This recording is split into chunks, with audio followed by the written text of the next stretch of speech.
All right. Go live. There we go.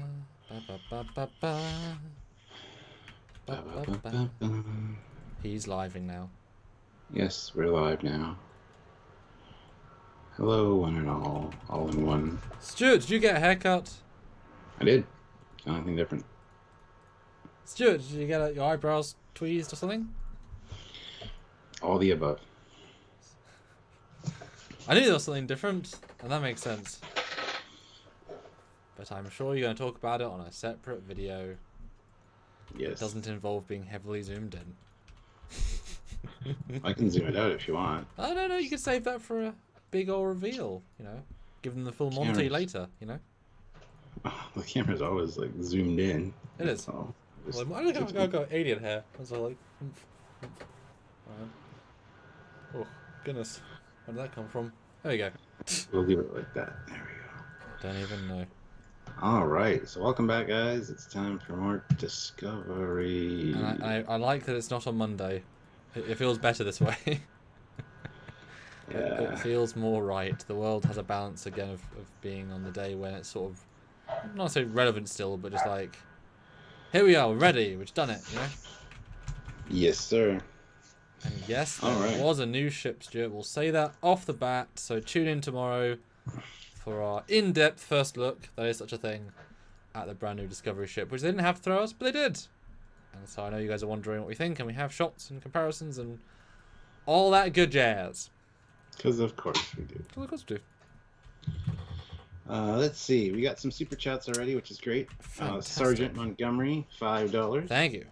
Howdy, y'all. I thought this episode had enough story for a solid 2 episodes. Question. Anyone know what the USS CCH stands for?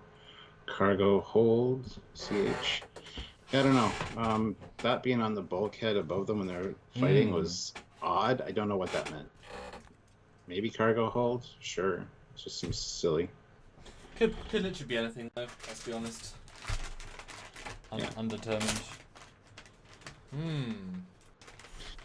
Yeah. Anyway, Ozzy Maderos, $10. Thank you so much. Yes. Boom, boom. Super Captain Foley and Superior Commander Murph, aka the Great Koala, can take the new captain's yacht out for a joyride, then wash and wax after you guys are done. Discovery's new captain's yacht. Yeah. Seems like Book's new ship is the new captain's yacht. And yeah. So I'll just be staying doing work while you get to have a joyride. Okay, cool. Well, I guess that is kind of the job title. This is the way of things. It's not why I joined Trekyards fleet, but you know, I can't really say Starfleet, but you know, well, you know, that's the cards I'm given. Yes, indeed it is. All right, let's see. Olivia Julius. We at Trekyards believe in 3 fundamental truths. Pug sees all, Pug knows all, Pug eats all. Even the traders of the channel. Indeed. Ooh, Eugene is here with 1,000 rubles. Thank you so much. Australia Gate. Well, last episode cliffhanger is a flop hanger. This episode has nice Star Trek-ish story, but do I like it? Not really. Too much connection with Picard. You might call it fruit of a poisonous tree. It was said we would be more excited about it if the connections were with the other Treks, but you know. Yeah. At least it's one. What connections to Picard besides the Grey's body? No, the Grey's body and the Quiet Malat. I mean, both invented in Picard. So the entire A plot and the D plot. Oh. Okay. Yeah. Yeah. So. Okay. It's basically a Picard sequel. Sure. Ozzy, $2. We got a new ship. Yes. But I didn't say it this time. Stuart stole that because we alternated. I didn't even say it. You did. I didn't even say it this time. No, you did. You did. I edited it. You did. Not in this live, though. Well, no, but in the video, the important video, you know. No, but we're talking about this one. I know I didn't say it, so don't get crazy on me. I knew I said it for the other one, but we weren't talking about that one. We're talking about this one. Okay. I see you, Boo. I see what you're doing there. I'm sure you do. All right, guys. Thank you for all the super chats. Great way to start out. Yes, fresh month, fresh everything.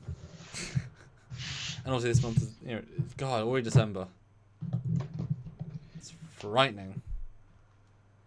Yes, it is. And then last December it was that Picard or was that Discovery again? That was Discovery, wasn't it? It was Discovery, yeah. Because every Christmas will be Discovery season, I guess. Crazy.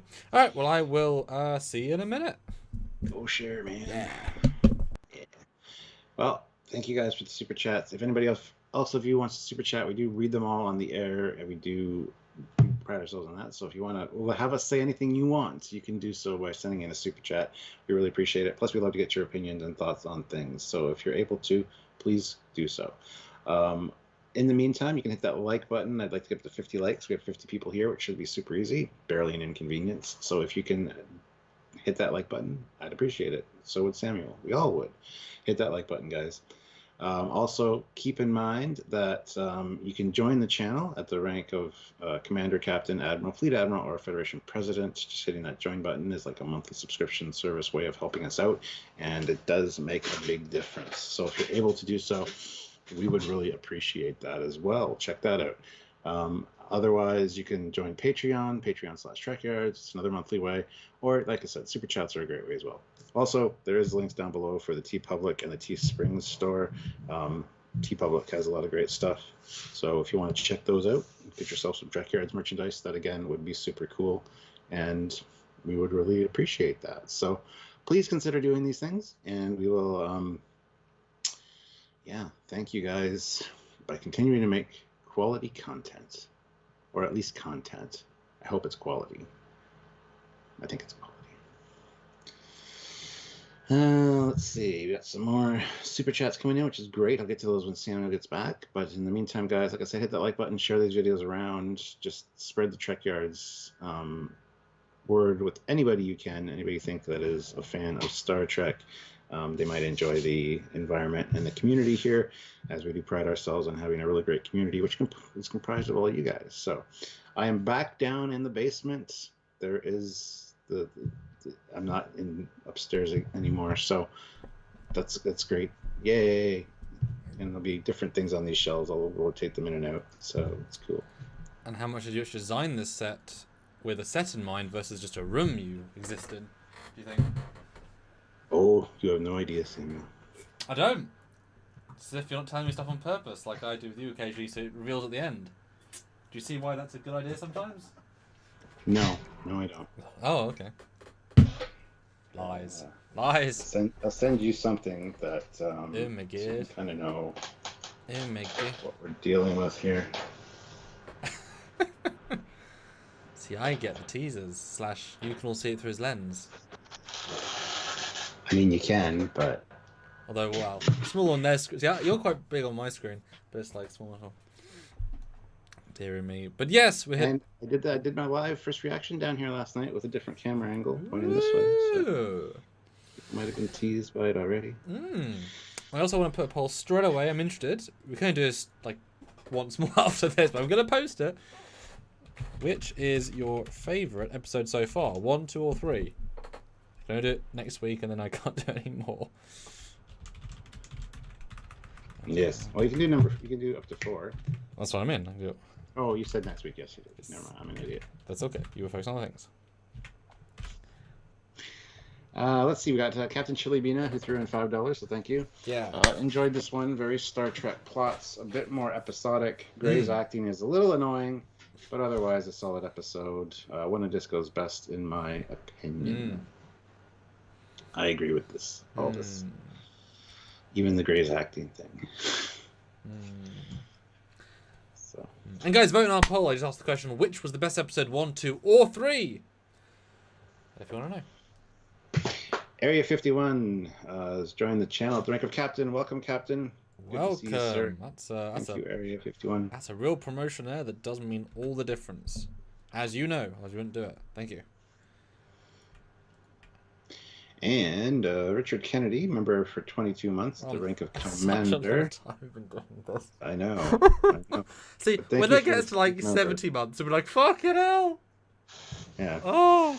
I feel like when we get... I think I need to do some like rewards for like obscene amount of months, because it's just like, what are you doing with all of our lives? It's like, oh my god. Anyway, sorry. Side note, it's such a high number. That's all right. Anyway, for 22 months at the rank of commander, he says, was okay, not as good as last week. Love the new ship. There you go. Yes, it's amazing how a few seconds can really grab you. I'll start it for you. I'll start it for you. 34 votes. Keep voting, guys. Keep voting. I want to know. I want a nice, diverse sample size. Okay, Stuart. We haven't talked about it since yesterday. Maybe you've got new ideas, fresh ideas. Maybe. So what do you think then? In episode 3, now you've had a little bit of time. It is one of the best episodes of Discovery, in my opinion. It feels very Star Trek, and like I said, it rejuvenated the character of Tilly for me, because that was going downhill quick. I don't know where that's going. Hopefully it doesn't just fizzle out. I don't know if they know what to do with her, but anyway, Stamets was awesome. Book was awesome. The Navarian Science Academy was cool. Michael Burnham was not overly emotional. She actually did a really good job dealing with her mother, I think. Her mother, who I can't really stand, actually liked in this episode. Didn't think I would, but about halfway through, kind of like, all right, cool, that's fine. If you can convince me of liking somebody I don't like, you've done a good job, in my opinion. So, wish we could have seen more of the bridge crew. There was no bridge at all in this one, but I mean, the Gray and Adira stuff was kind of, it was very point A, point B done. Very straight line sort of story. Yeah. But like seeing Hugh and Saru talk about that's great. Seeing them talking in the bar was also a great scene. So I don't know. I think everybody got enough time. Except the bridge crew. Any of the bridge crew, yeah. Everyone except the guys that have been there for years and didn't die in a season or didn't, like... Yeah. So I liked it. I really enjoyed this one. So. There you go. And plus we got a new ship, so I mean that's a great way to start off the episode. Very Star Trek. I think at this point Gray has had more dialogue than any of the bridge officers already in very few appearances and scenes, rather speaking.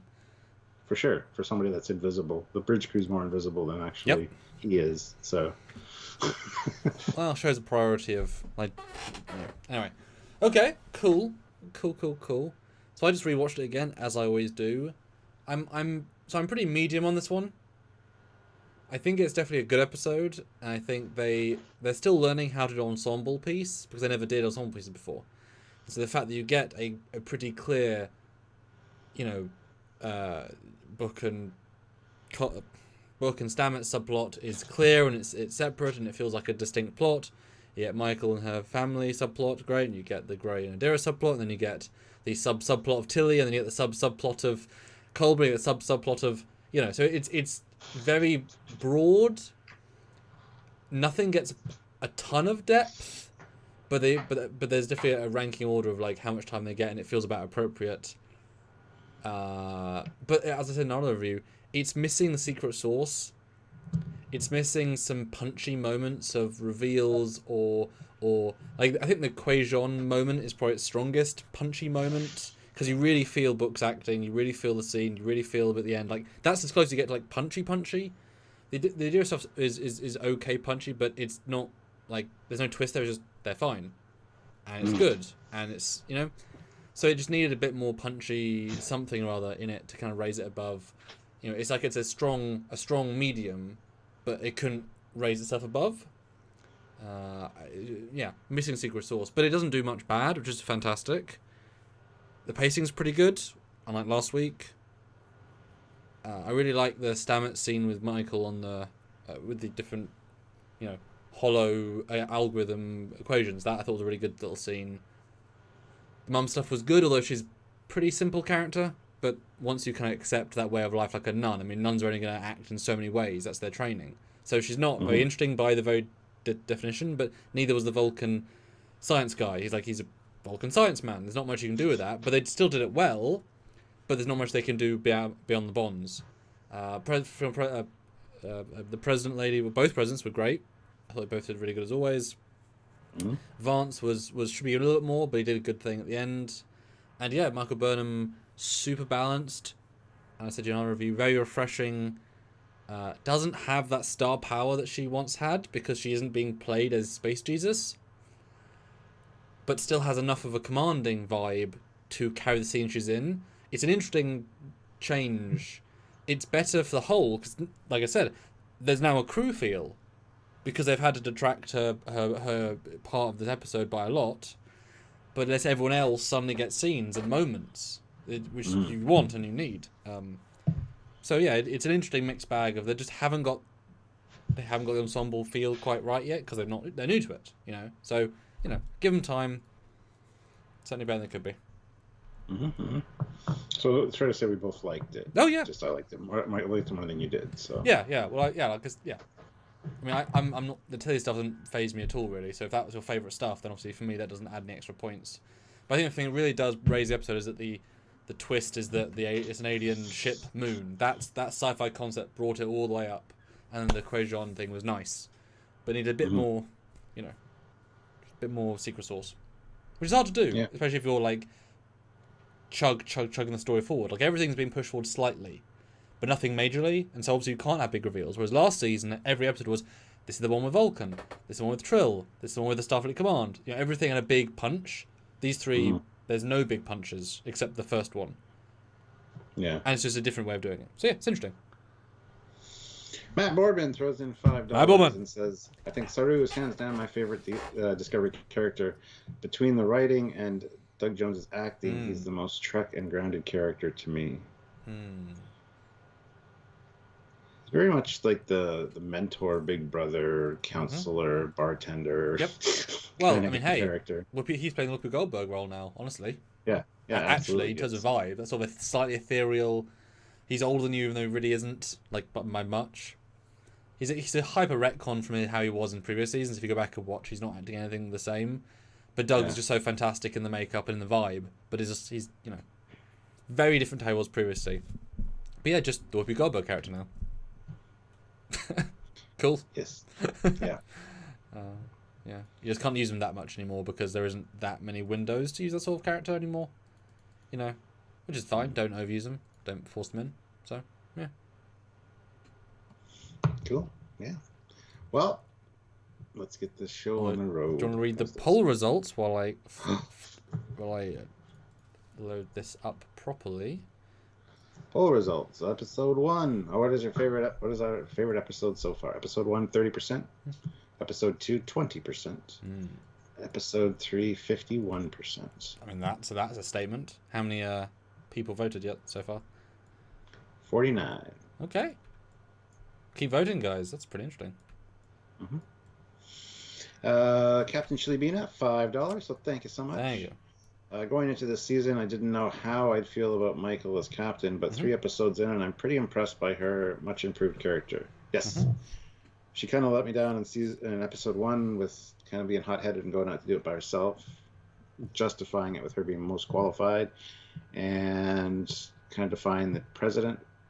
But I think she's making up for it now. So, like the last episode and this one, last one particularly, she felt very, very good Starfleet captain. And this one, even though she wasn't on a Starfleet ship, she was still making all the right decisions and balanced. Not going overboard with her reactions to things. So, yeah. Yeah, and it's and this honestly, this does make it even sadder. This should have been season, second half of season 1 if they're doing 26 episodes. She should have been captain from the start. Should have been old mentor Saru. Should have been young gun Tilly who wanted to find purpose. She was clearly misplaced to be not captain. From give her the captaincy vibe and yet not captain. It's definitely they definitely misfired early because this is much more appropriate and works better. Yeah. So we start off with a brand new ship, sort of. The USS Credence. Yeah, we're not going to talk about it much here. Watch our episode tomorrow. We have thoughts. We have an evolving thought. What we said at the start of the episode changed by the end as well. It's like, I kind of knew some of the stuff going in, but I like, you first react to everything I send, so it very much is let's go on this journey together. But suffice to say, we like the fact they bothered to put in coloured plates behind the windows to make it look like there's stuff happening. Suffice to say, we like that. Because that is good. But no, great way to start off a Star Trek episode. Discovery's not very good at starting just Discovery episodes like Star Trek. This one definitely felt like it. So, although, as you joked in another review, could have done with a simple captain's log. Yeah. That I think would actually work really well here. Yeah. Even if we don't see that, with a commander, not that changed anything to be a captain or commander. If it had been a captain instead, and then, well, I guess it would have been more of a, political crime if you killed the captain. But that would have been kind of cool, have a very captain's log style. But they're delivering dilithium, and they lower their shields and get a security breach and get attacked. And the commander, even though, people brought this up on my first reaction last night. Even though the dilithium has a tracker and everything in it, which he would know about, he still feels the need to give his life for the dilithium, which they have plenty of now. Didn't even think about that. Yeah, it's a little bit. I don't know. Not sure how I feel about that. That's such a fair point, man. I didn't even consider that. Yeah. Yeah, this scene is super different on second viewing. Like, you actually notice that. So, first viewing, I thought they were all Quatmalat because they're all wearing the same clothes first, but they're not, but you think they are. I assume they were killing everyone. There were men there. Men aren't in the Quatmalat. The only one is Elnor. They could be. No, this is the future. They're not sexist now. I'm making the argument that somebody said that to me last night, and I said the exact same thing. It's 9 years in the future, a lot can happen. If Ferengi can look like that, they can be men in the Quatmalat. But I wanted to point it out. No, it's fantastic. Didn't remember that from the show, I'll be honest. And not just that, I thought they killed them, the crew at the start. It didn't occur to me that they weren't killing them. So only on the second view I noticed they weren't. They were stopping them. But in the second view, even the way that she kills this commander is so unnecessary. She could have just punched him and knocked him out. She murdered someone on purpose. Because, as I say later on, if you go against my sword, you choose to die. It's like, well, yeah, but you choose to murder him then. I mean, you could have punched him. You had the opportunity. You did a move that equals his life. So, like, that was a deliberate choice to pick death over life from her. I thought the first time she had a phaser and he tried to shoot her, and then, even though it would be stunned, which also makes it irrelevant. So the scene doesn't play as well the second time. It's very contrived, and like you said, it's tracked. So if anything, he should not just let it go. It's even worse. Yeah. Yeah, he should have just let it go. Like, let's be fair. But yeah. No. Oops. Trying to be the hero. Yeah. Yeah. Scene works worse second time around. Let's see. Furious Fawns, who's been a member for 20 months at the rank of captain. See ya. Thank you so much. Says, one thing that took me out of it was Burnham saying Book would get his ship back washed and waxed. When in the future do they wash and wax stuff? See, that would be fine if he said, do what? Because her brain power is from 1,000 years ago. I could see her... being told to wash and wax things on Vulcan, I guess, when she was young. I guess. Wax on, wax off. And that would have been a fun joke. But I mean, well, it's like later on when Vance says, "I get paid by the hour." It's like you don't get paid. So you're paid by the word. With but the idea of it's a joke within a joke, isn't it? Hey, it's better than saying the F word. I'll take these anachronisms are always going to be there. So yeah. But it's a fair point. It does feel a little bit odd, isn't it? But not too bad. A little bit, but yeah, I can overlook it. Yeah. So great opening scene, action set. There you go. And then we get into Vance's office with the presidents of Navarre, the Federation president, Vance, and Burnham, talking about this, that it's one of the Quatmalat. Name is Javini. Although I'm surprised they say we haven't, and this is in a second, so they haven't seen her in years? That's never quite addressed. I wonder if there'll be some more plot there. Yeah. Well, they also say that her cohorts are mercenaries, confirmed to be operating under her orders. So the guys that were there, were mercenaries. It's super easy to miss though, because they look the same. They should have been in armor rather than the same clothes. Yeah, absolutely. But why is she on the run for 3 years? Especially when dilithium wasn't available, or maybe she was lost out of range, I guess, because they only had dilithium for 5 months, so she would have gone somewhere. And because Book's homeworld is pretty far away. I guess maybe. I mean, they probably didn't think about it, but it was an odd note. I kind of assumed that she was like one of their elders, and she goes off and then mission, you know. Well, she said that she was traveling through the system when she got the distress thing, and I just assumed she was out and about, did a mission or two here and there, her lost cause thing, and just as a result was just out of touch for a while. I never really thought about it, but it would make sense. So, but part of the order is very much a communal vibe. You know, she would send back word of I'm doing this or this. They're a sisterhood. It isn't about being solo mercenaries, and hiring mercenaries as well. That clearly she implies she's not using her resources. She's paying resources. So there is something dodgy about it in vibe. Makes it feel like on the run. Is this? I'm wondering because she's reasonably good in the role, so I'm assuming she might come back. Is what I'm kind of getting at here. Yeah, I think that might be a distinct possibility. Yeah.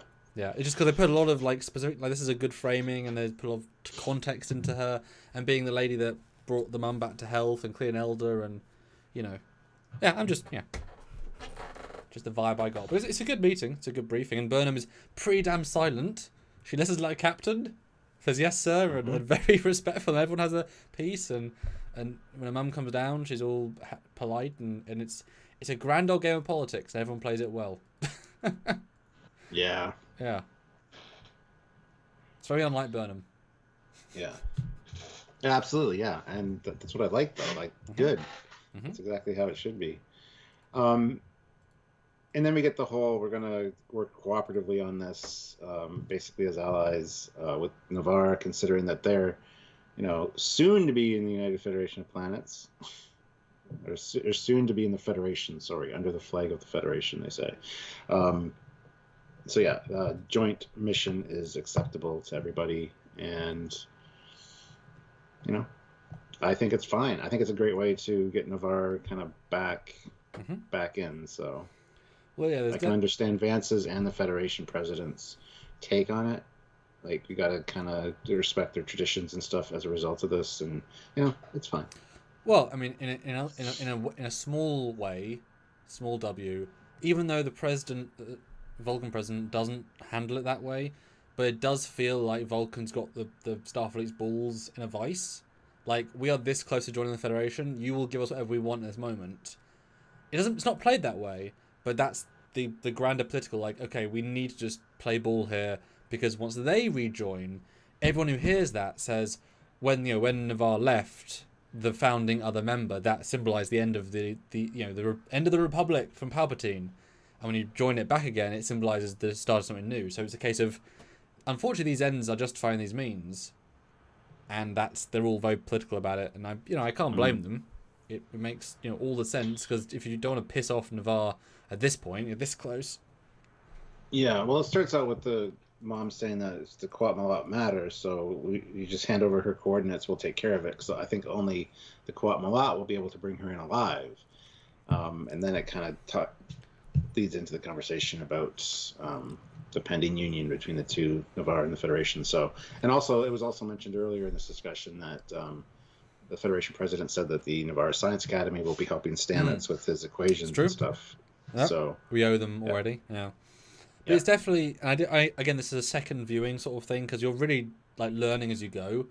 This Michael's mum is super I trust in her despite her just killed a guy. There's a reason for this, we just don't see it. And so she's very much thinking, I'm going to go talk to her bring her in as an interesting way of phrasing it. If there's a cause that I believe in as well, I might have to join her. God damn it. Like, she's super like, well, this is our way, and we'll judge her on her merits. But then she says at the end, you know, well, if I couldn't have, then you're here to make sure I could. And so that's an interesting vibe here. But, you know, yes, she was stealing lithium from people, and we get a great reason later. But when she killed one guy, it becomes like, now you've killed a cop. Now you're a cop killer, now you must face a different kind of justice. But Michael's mom was definitely just thinking, there's a reason we don't do shit without a real reason. Like, I've hung out in my house for 2 years. How many called it very specific reasons? So it's an interesting vibe in second viewing for sure. So yeah, and then you can imagine this is a political power. It's quite strong in Navarre. Yeah. Yeah, so everybody leaves, and the Federation president talks to Burnham and says, listen, I have every faith in you. Here's the thing, you're still in command, so... Yeah, she's not in command, you're the commander. It's a joint mission with you in command. Yes, absolutely. And there's a little bit of political talk there as well, just about Navarre and how we've got to prove our strength and whatever to everybody at this time. So that includes Navarre, and having them included is very important. I mean, well, it's true. Lithium being stolen is a bad old thing to start straight away. And I will say, every time I see this woman, that makeup is so good. It's just the right amount of subtle and not. It doesn't change any of her acting ability, but it's so blatant. Really, really good choice on that. And I don't always credit their makeup because they always tend to side on the side of... But this was right there in that Goldilocks zone of quality. So I always think that when I see her, and I hope she gets even more screen time. Yeah. Ooh, then we get the mess hall scene with Tilly and her mac and cheese. She's stepping out of her comfort zone with that, and she doesn't like it. But she talks to Saru and basically asks if she can, like, take care of his plants. Because Dr. Culber thinks that she needs to get out of her comfort zone to really kind of move on. So it's a nice little Saru Tilly moment. And I do like Saru's one thing he says about cheese, though. Well, your dislike of cheese certainly renders you a rarity among humans. I was not aware of an actual disorder. That's hilarious to me, because everybody loves cheese. And you can just hear the "I'm having fun with you" Lieutenant. Yeah. It's sweet in its own way. Yeah, and he says that his people are retrofitting their space dock because they've made the choice to go back into space now. So he has a meeting about that later in the day. So that's something probably come into play later in the season, perhaps. Yeah, definitely probably command one of their ships or something as a Starfleet representative or something. Maybe he'll have to make that hard choice later on. Definitely a setup. I mean, he's being hired. You know, Doug's quite expensive because he's a legacy actor at this point, and her makeup is like I think his masks are one use each time. So this is expensive to put in makeup each day. So he better have an arc, and he's one of the most popular characters. So I think they're leading in something gently. He'll probably be maybe the second half will be like, the Kaminar fleet comes to support Starfleet, and because we've got hyper gravity ships. I don't know, something like that. I think. But it's a nice enough scene. Saru's vibe, it definitely feels more like a season 1. It's a season 1 Tilly scene with a season 3 Captain Saru, but on an off hour. Yeah. Because he's all wise, but also fun. And she's just like... Although these scenes I find are a bit odd, this and one of the later scenes, now that Adira's the new Tilly, having Tilly be the Tilly again is like you even see the just cloned performance even closer. It's like, well, are you just being Adira now? It's not bad. It's just the contrast is a little bit strong here. And yeah, comfort zone. It's a thing. Yep.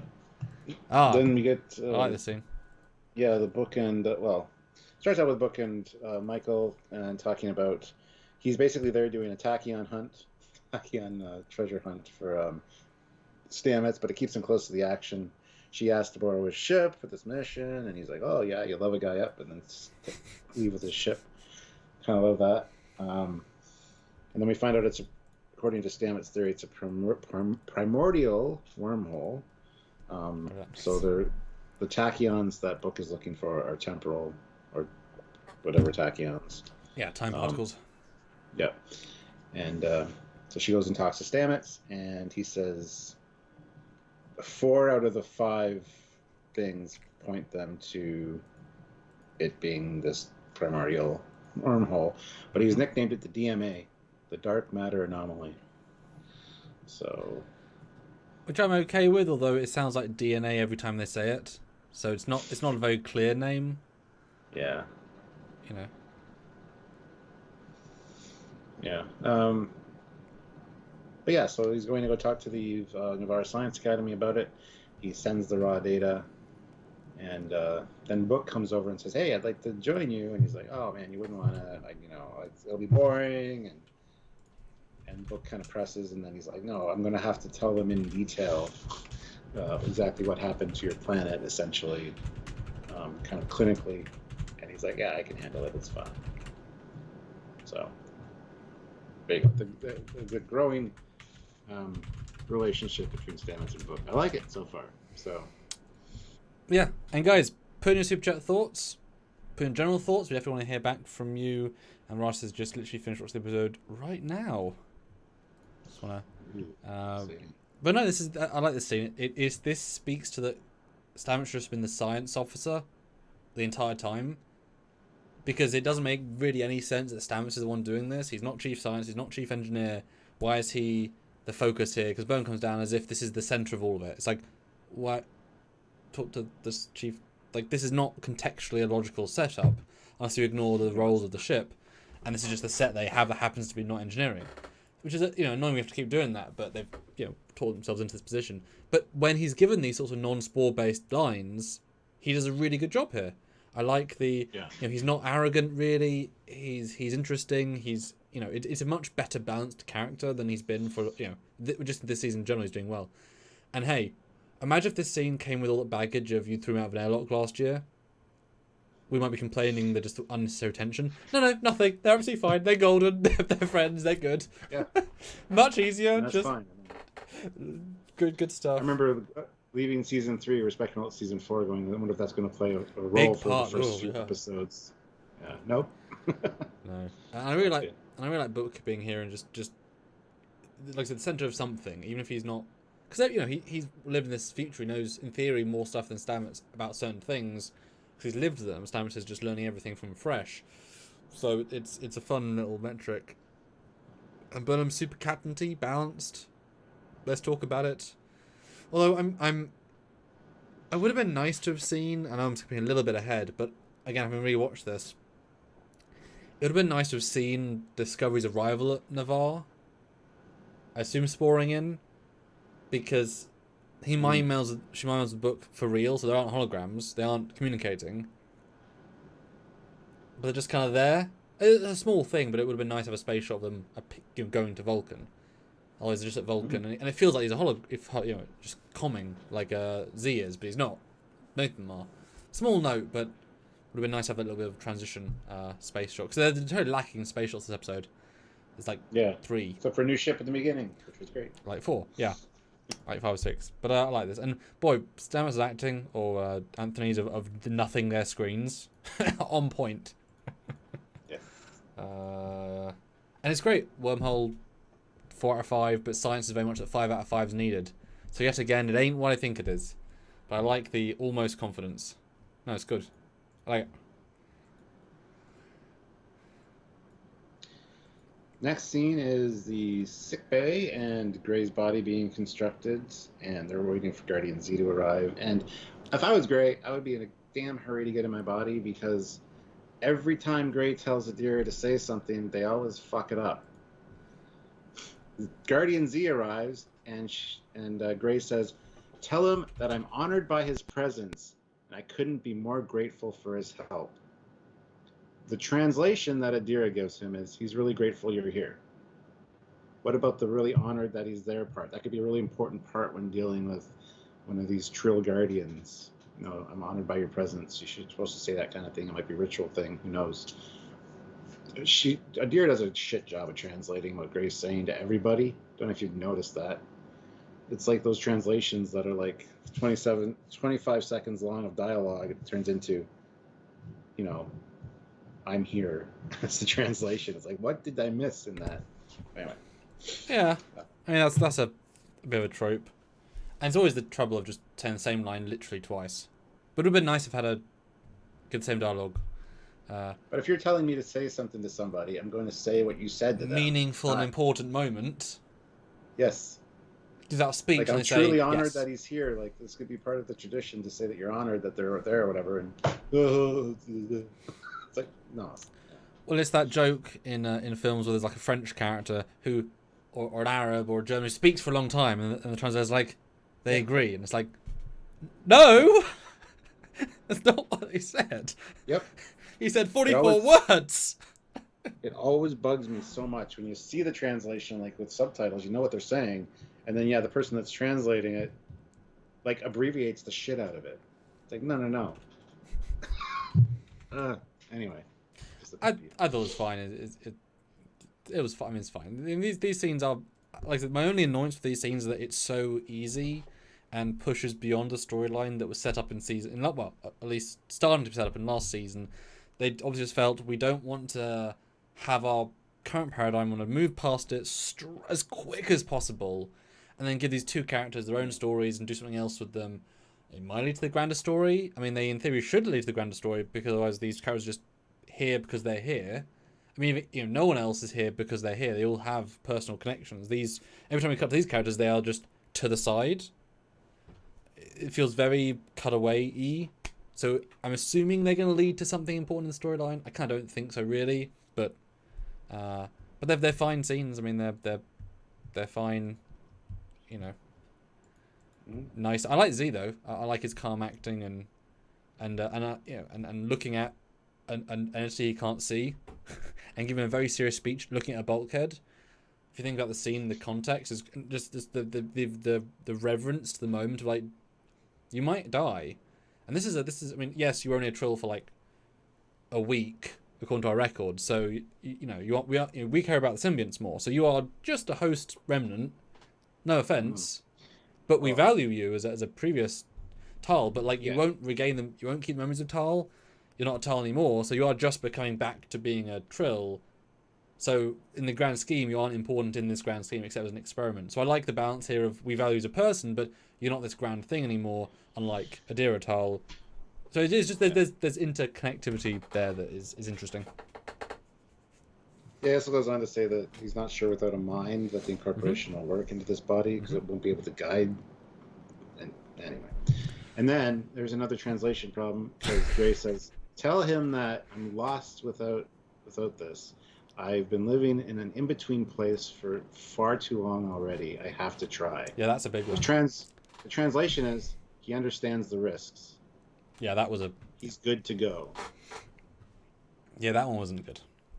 No, it never is from Adira. Like, thank God that Gray now has a body and can speak for himself, because... Yeah, that moment should have been very literal and almost like recount the acting of whatever. No, for sure. And Sergeant Montgomery says, Adira and Gray's affection seems forced between the two actors. They're not selling it. Yeah, I don't get any romantic vibes anymore. It's purely friend, like brotherly, sisterly, friendly vibes. I assume they're going to split up as a couple, because they just don't give off... I mean, obviously they can't do much as being non-corporeal, but they don't give any romantic vibes at this point. At least for me. I know it's not the point of the scene, but like, I was assuming they'd kiss when they became physical to give a sense of progression. So I'm assuming they're not going to be, because it's not as if Gray's going to stay on the ship. So it'll be a long distance relationship where you only ever knew each other for a few weeks anyway. So I'm assuming they're not together. I don't know. Just wasn't in the acting really.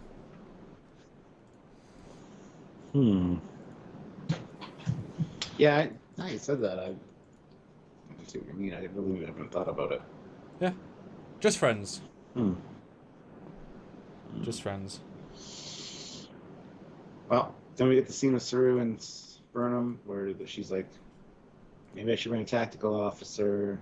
And as soon as she said that, I saw a look on Saru's face. I'm like, oh, here we go. I caught that second time, yeah. Yeah. So he basically says, I recommend Tilly. And she's like, yeah, well, see, she has a list of long and impressive skills. But combat kind of falls at the bottom of that. But anyway, then he goes on to talk about her delicate nature of politics and how she makes people feel at ease and all that. It's like, does she though? Really? Anyway. Nice Michael and Saru scene. They usually have really good scenes together. So this was good. I really like Saru this season, I gotta say. And Ensign Ricky puts in $5. I have no real big issues with this episode. I thought it was mostly good. It's a great character development episode, and it's something Discovery desperately needed, in my opinion. Absolutely agree, Ensign Ricky. Definitely up to Discovery's cred, I think, this episode. So.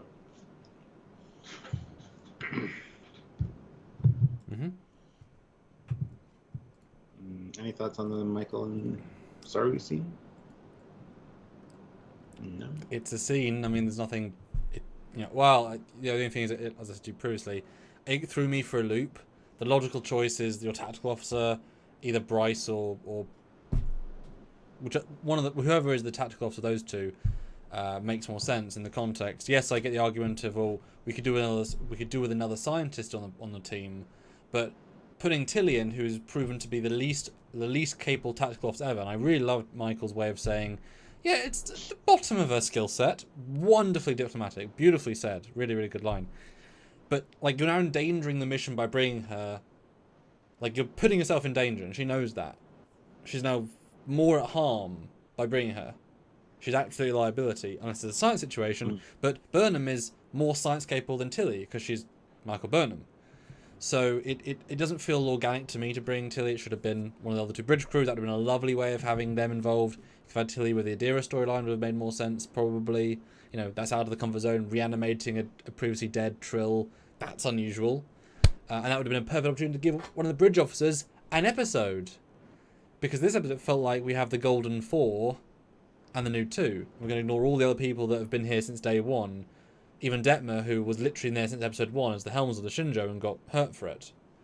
So it was just like, no, it was such an obvious choice to bring the tactical, and they ignored it, and I'm sad because they didn't even get one line. But it's just Tilly needs to be Tilly because she's a main character. That's kind of how it felt to me. But, it's also a TV show where you want that. Yeah. So, Yeah. Then we get to Tilly with the Kawat Malat kind of stumbling over her words, and the Kawat Malat girl's like, it's alright, it's cool, you didn't offend me. Absolute candor stuff. Soft-spoken, this Romulan lady. Yeah. Then we get the mom and Michael scene where it's like, who is this lady to you? Actually, it starts out with her mom saying about Spock. You knew that Spock didn't commit the murders. I have the same feeling with her. And Giovanni? Who is she to you? Is that name? Giovanni, yeah. She's the one that basically nursed me back to health when I got to the future here and kind of introduced me to Kawat Malat. So, know her quite well. And, And then the whole, gotta leave your phasers on board thing. Yeah. And you're not going unarmed. Who said anything about being unarmed? And they get their swords. Yeah, that was a great scene. But I would have been taking a phaser regardless. And as you said, they're incorporated into their arm or their suit anyway. So if you need it, it's there. Yeah. No, I liked the Spock analogy because Michael is almost always a, if I'm right, I'm right. If I think you're wrong, sort of mentality. So she can't quite trust the gut feeling of anyone else most of the time. But the mum is clearly, I'm biased towards this woman who at this point we do think is a villain, and it works. It's so different in second viewing when you know the real context. It does completely change the entire episode tone wise, because then you're much more siding with the mum, and Michael becomes more of a passenger in the story because it's about the mum and which is fine, like it works well. The phaser thing, like you say, like I said originally, they're in their arms, so it's a stupid moment, and I was expecting her to lie to her mum. That's what Michael would do, and then pull a phaser on the lady right at the end. Because in a minute, the mercenaries beam in, assumingly from the lady's command, and they're not there to punch people, they're there to stab and kill people. So mercenaries on her command are killing people. They kill a lady who you would think the woman would say, "Please don't kill my sister." And then at that point you say, okay, well now it's 3v1 and she might have more tricks. We'll bring phasers, and she brings a phaser regardless. She uses it on her later in the scene. So I was kind of blown away that she doesn't. It's so un-Michael Burnham-y. But I don't know. Did these mercenaries just start on their own? Does that make sense? Did the woman send them to kill them? Does it make sense? Is it just a fight for a fight's sake? She comes in afterwards. She comes in right at the end of the fight. And says, I wish more blood had been shed. It's like, well, then why do you send them with swords of... They didn't start talking, did they? They started attacking. How'd you... Yeah, Yeah, I don't know, man. How do you not attack with a sword? Like, because if they had brought phasers and started pew-pew-pewing... I mean, all the fight things just don't make contextual sense, really. They just wanted a fight scene. This whole everything could have been avoided with phaser and stun, or talking with Giovanni just saying, you know, this is the story. This is my lost cause. Can I have some dilithium? Okay. I mean, they try to explain it right with Tilly saying, oh yeah, the Federation want to know who's receiving it and where and blah blah blah blah blah. But honestly, talking, and this is one of the things that frustrates me with just shows in general. Mm-hmm. I realize it has to happen for the show or the play to happen, but 10 words of dialogue would solve almost every problem in these situations. Sit down, say what's actually going on, and not be coy about it. It's like you are face to face with her. In a second, just say, sword raised, damn it, more people died, I didn't want them to. I'm here to save an entire planet. A what? Entire species, yeah. Yeah, this planet. Her lack of talking is illogical, but she's a Romulan, not a Vulcan, and we know they're quite, arrogant-y. But yeah, the joke with the sword is silly, very season 1 Tilly. She isn't anymore. It kind of plays daft. I don't know, but that's obviously the point. Mm-hmm. And during the fight scene, there's one very glaring shot of Tilly's stunt double that is not Tilly, but it is what it is. It's fine.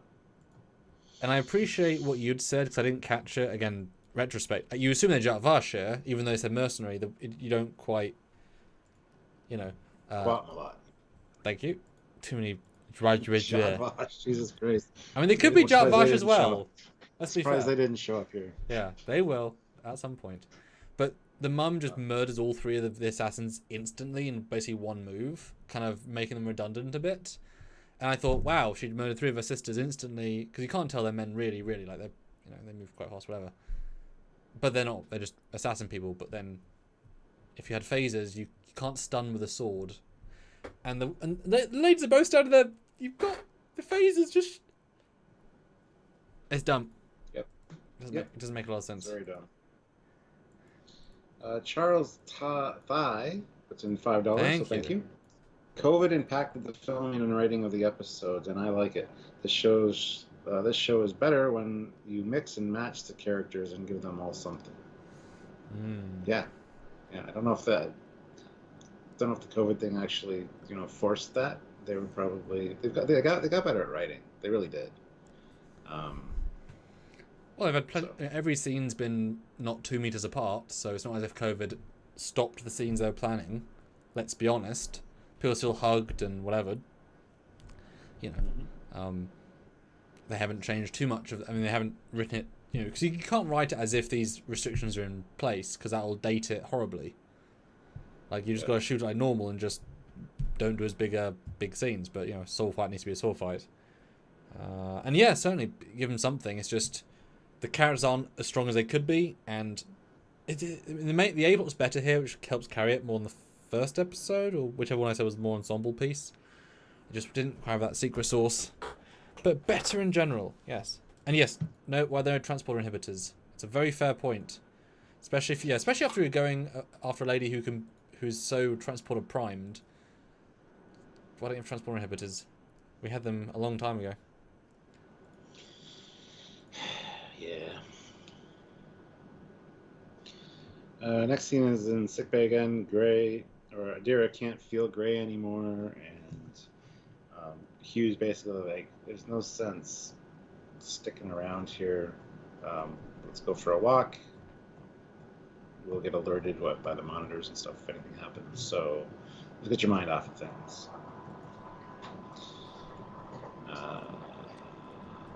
But yeah, just a quick little scene. Nothing really great. Well, it is great. I mean, Hugh. I'm really liking Hugh in this season. I just like Hugh in general as a character. So get to see more of him. My only note on this scene is that they play fast and loose a little bit. Guardian Z says, I can't sense the presence. Yeah. It's like, you're a freaking hologram, no shit. Well, that being said, hold on. My counter to that is when Stamets got on the book ship the last episode, he's like, this feels so real. I never thought it could feel like this. So maybe there's that kind of thing going on. But yes, I agree with you to a certain degree.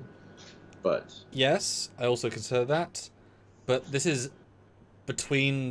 light years away, and it's real time. And we see his thing jitter more than Stamets's, so the signal is less strong than Stamets. But also, I doubt your psychic power works through a hologrammatical signal. That's literally like ESP ability. At that point, the hologram is just. You don't know how it works. That's really pushing it. It's like kind of hologram Jedi use the Force, like. Well, it's like. No, Darth Vader can. Would be a better example. Is our Ultra's linked though, like through some kind of network where if the Guardians have access to the pools and stuff, maybe they could feel something. I don't know. Yeah, but not through, like I said, thousands of light years or hundreds of light years. Yes, it's more like Avatar Airbender. You can't shoot fire through a hologram's hands because it can't generate the, So I thought that was a weird, nonsensical. Sure, had a scanner. That would have been better. But I wouldn't say it's a small thing. It's a logical flaw. But whatever. But yeah, it's not working, and I'm kind of, it's not really tension filled because it's going to work instantly. But it's it's an unknown thing. I really hope this isn't as easy as it sounds, because you're not actually transferring their full personality in, because the symbiont doesn't retain the entire entity of a person. It retains a part of them, and so they shouldn't have all the memories. They shouldn't have all the being. When Gray starts to exist, they should say, well, I don't remember this, I don't remember that. Like, I'm not who I was, because you can't be. You can't download trillions of terabytes of brain into a symbiont, one of 9. They become melded, they become combined. They're a remnant. So I kind of hope that's explored. Whereas if you're in the symbiont, then it's being kind of filled back up with the whole. So it feels as if, okay, this is a full entity, but it's only being, once they combined with the Tal, they're no longer one, they're all together in one, so then it's a full entity. So I kind of hope that's addressed, because, logical. Well, Shannon Ash says, Sarek and Burnham contacted each other psychically in season 1, and they were light years apart. It's possible. Mm-hmm. Yes, and it was bad then, bad now, but also he mind-melded with her, and he's a psychic. Trills aren't psychic. And he have mind-melded with a new, fresh body. So it's not the same at all. And that was also dumb. As was Trip and Topol. The base one was dumb too. So Ensign Ricky says, I still follow my belief that the gravitational anomaly will connect Discovery and Picard together through Q, forcing them to solve the problem in 2 different times. Q mentions time is shattered. They are no doubt foaming in the mouth to get Burnham to meet Picard.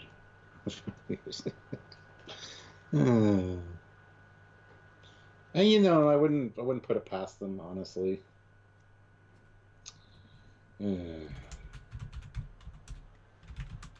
Legitimize their show a bit more, I guess. I don't know. Who knows? All right, so then we get to this place, which is a mausoleum, and the pods look like centuries old. So I think it's crypts. And I appreciate I couldn't tell if this was the LED wall or a green screen. I couldn't really tell. I think it's a green screen set, but I because it has a bit more depth, but I wouldn't put money on it. Just I couldn't quite tell. They talk about grave robbers, and they see Giovanni's cloak over a dead body, and if this was all it was, her mission would have ended here, kind of thing. And it's cool that the alien actually looked really alien, which is neat. It's another thing I liked about this episode for sure. And it's also unknown to the. Yeah. So, I think they do say scanner. Sentry results. This is pre-Federation. Yeah. Which is darn old. Yeah. The database says unknown. I'm gonna go out on a limb and say we found a lost cause, but no.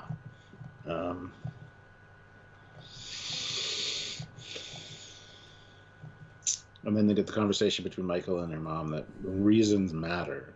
The reason that she did this matters. Because earlier Burnham had said she killed a Starfleet officer. You can't justify that with reason, with whatever she said. I forget now. But yeah, I like that back and forth because it definitely makes sense with this, knowing this other lady so well. Her mom is like, no, there's got to be a reason that she's doing this. Like, it's not just she's gone crazy. Exactly. With Spock, it's a great parallel. Even what evidence is there, we don't know. But it is odd how often the record, of anyone's backstory doesn't get taken into account. It's like, well, if they're a good person 8.5 times out of 10, benefit of the doubt, and at all, no, okay. So it's nice to be like, yeah. I guess it depends what it is, but yes, you're absolutely right. Some people are just really, really nice, and therefore, if there's a reason for dickish behaviour, it's like I often say, if people are sending me an email with a certain tone that I wouldn't expect from them, well, who knows what sort of day they had? Yeah. I don't know. Yeah. Let's not judge them if they're normally nice, etc., etc. Yeah. But then there's a seismic activity, they think. Turns out it's just the dilithium powering up this drive. Find out this isn't a moon, that it's in fact a ship. That's no moon. Where's the dilithium? Yeah, exactly. Where is the dilithium? And they trace the tracker, and it's like right above them. So and these guys must be jealous because this turbolift shaft for this turbolift that they take is way bigger than the one in Discovery. Yeah. Well, I mean, how else do you go around an entire planet, a planet moon? And it's cool. I mean, we were, in the trailer, this was an unexciting looking moment, but yes, really giving it this huge sci-fi twist, and very Starfleet, very Star Trek. It suddenly becomes a humanitarian mission to the nth degree. Especially these things. I mean, they might play a part later on. This race of unknown technology, who's to say they can't help solve the problem? It's a really nice sort of message and unexpected and very pleasant.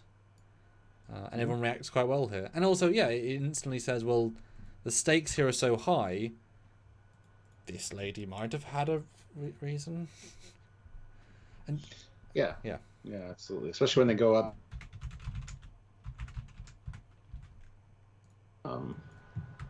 To get a better feel for what's going on. Let me move on to the Navarre Science Academy, which is kind of cool. The floating hexagons of science. Floating things. Yeah. I like them. And a Vulcan looked very much like George Takei. I had to double take the first time. Oh yeah, there's a gray-haired Vulcan looks exactly like George Takei. That was my cameo in okay. That was my cameo in Star Trek. What? I was a Vulcan one time. It's like, oh, okay.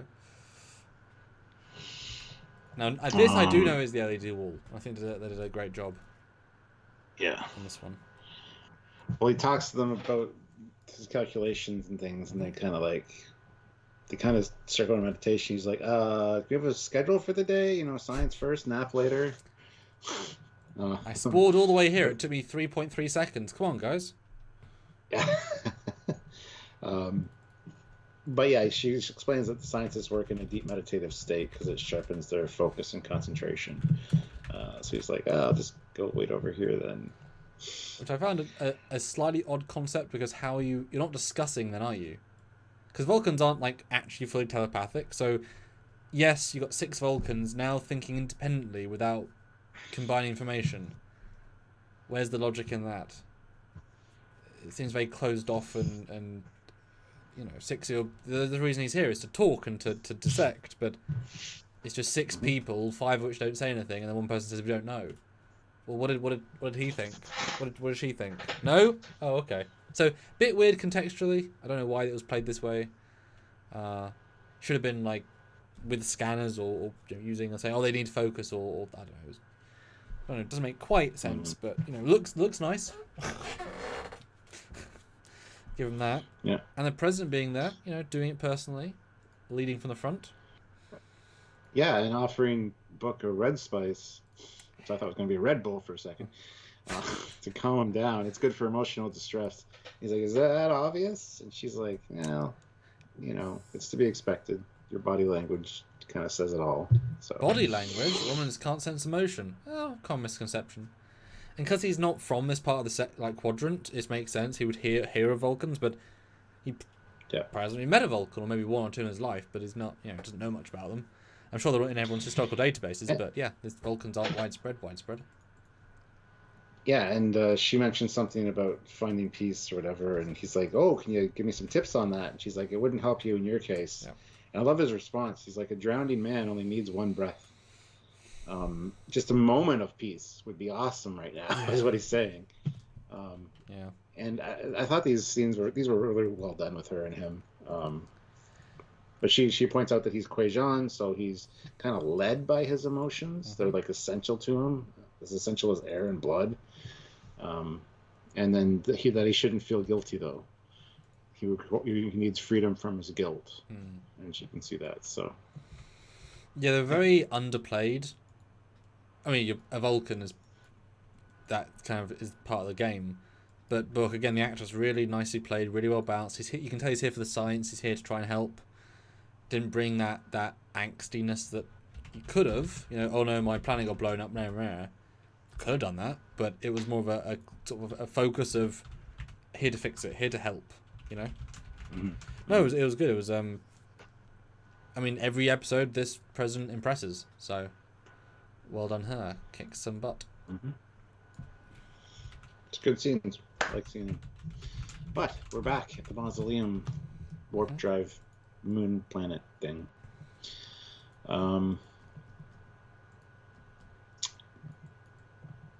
She finds the dilithium tracker, which is pretty big and obvious. And also, it's just plugged into a little hole. It's daft. Yeah, they would see it. Stupid.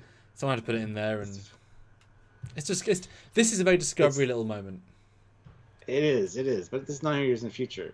You can probably develop a tracker that's A lot fucking smaller, or B is basically you replicate it. You make it almost similar to dilithium, but look exactly the same. You know what I mean? So anyway. In other times, you just poison dilithium with something. Yeah.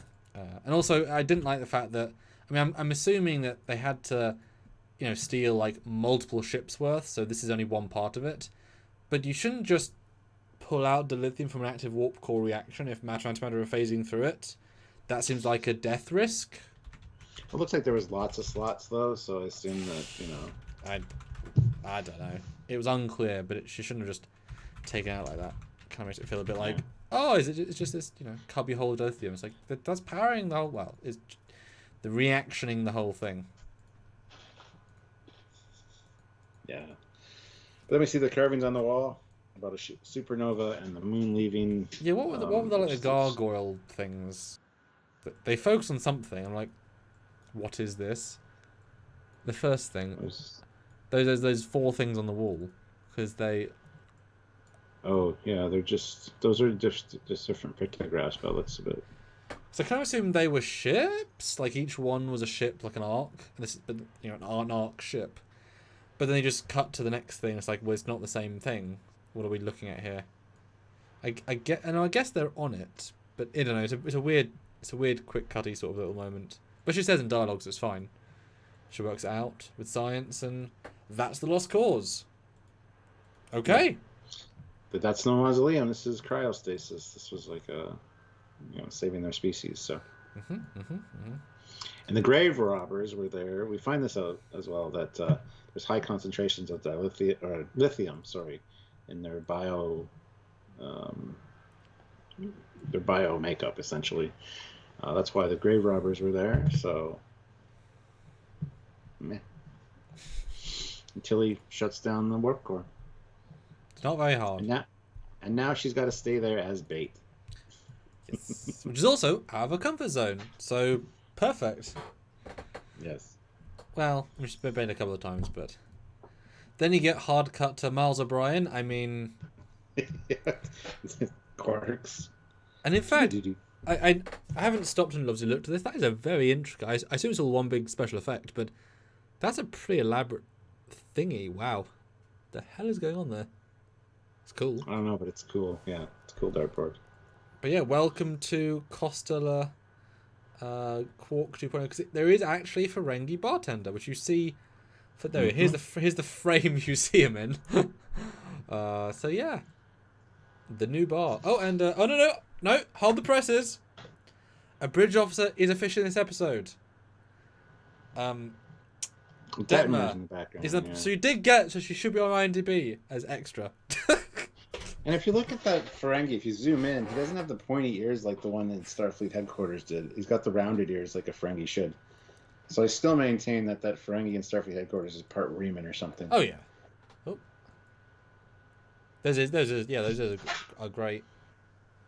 Yeah. So it's cool. I mean, and we said this in a previous video, is that you would think it'd have to be bringing in people from the future Starfleet.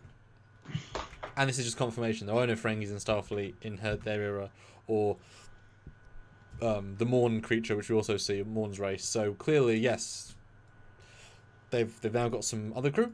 It'd be nice to meet some of them and talk to some of them. Although then even less lines with Detmer and the bridge officers. It's like, God damn it, can't give them a break. But yeah, what did you think of the bar? What did you guys think of the bar? I liked it. It felt very like high-end restaurant-y. Yes. Like, I don't know how to describe it. High-end restaurant-y, yeah. Like little fireplaces, and it was very comfy leather couches. And it's odd because it's just Discovery bulkheads, but because of that but yeah, it all kind of works together. Yeah. And obviously, lots of booze. Yeah, and there's a Morn alien sitting in the corner of the table. Because of course there's a Morn alien in a Ferengi's bar. Good stuff. But guys, super chats, put in your comments. I had one for a long old time now, so put in your thoughts as we're halfway through. Yeah, super chats. Honestly, another 100 something. I was gonna say 100 at least would be awesome. Yeah. Another 14 likes would be great as well to get to 100 likes. So if you can do that, please help out any way you can. And our poll, let's do a new poll as well. Which is your favorite episode so far? 24% episode 1, 24% episode 2. Heavy victory with half the votes. Episode 3, Stuart. Are you surprised by this? No. Clear victory. Not at all, because that's exactly my mindset. So, no, I'm not surprised really. 119 votes. Thank you for voting, guys. Put in some super chat. Let's get to 100. $5. What do you guys think of the bar? What do you guys think of the Ferengi bartender? And I'm gonna do a poll about that as well, so you can talk about the next scene. Now do a Ferengi bartender. Ooh, this is with Saru's little analogy here of it is difficult to ride 2 veil beasts with only 1 set of buttocks. Anyway, just talking to Hugh about how difficult it must be being a doctor and a counselor, doing both jobs. So, and just it's important that we look out for each other and do the things we can for each other. This is a nice conversation, it really is. And it's such a great new set. I love the bar. I want to see more of that. Where is it in the ship? Don't know. Everybody keeps calling it 10 forward. That annoys me. It's not 10 forward. But, yeah. Let's see. General comments exist too. Yeah.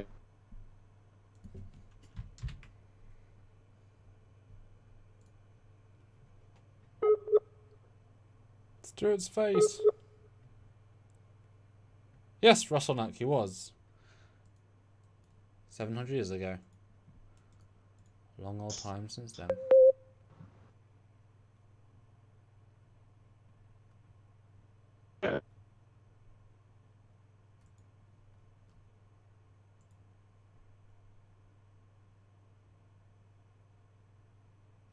Oh dear, Stuart.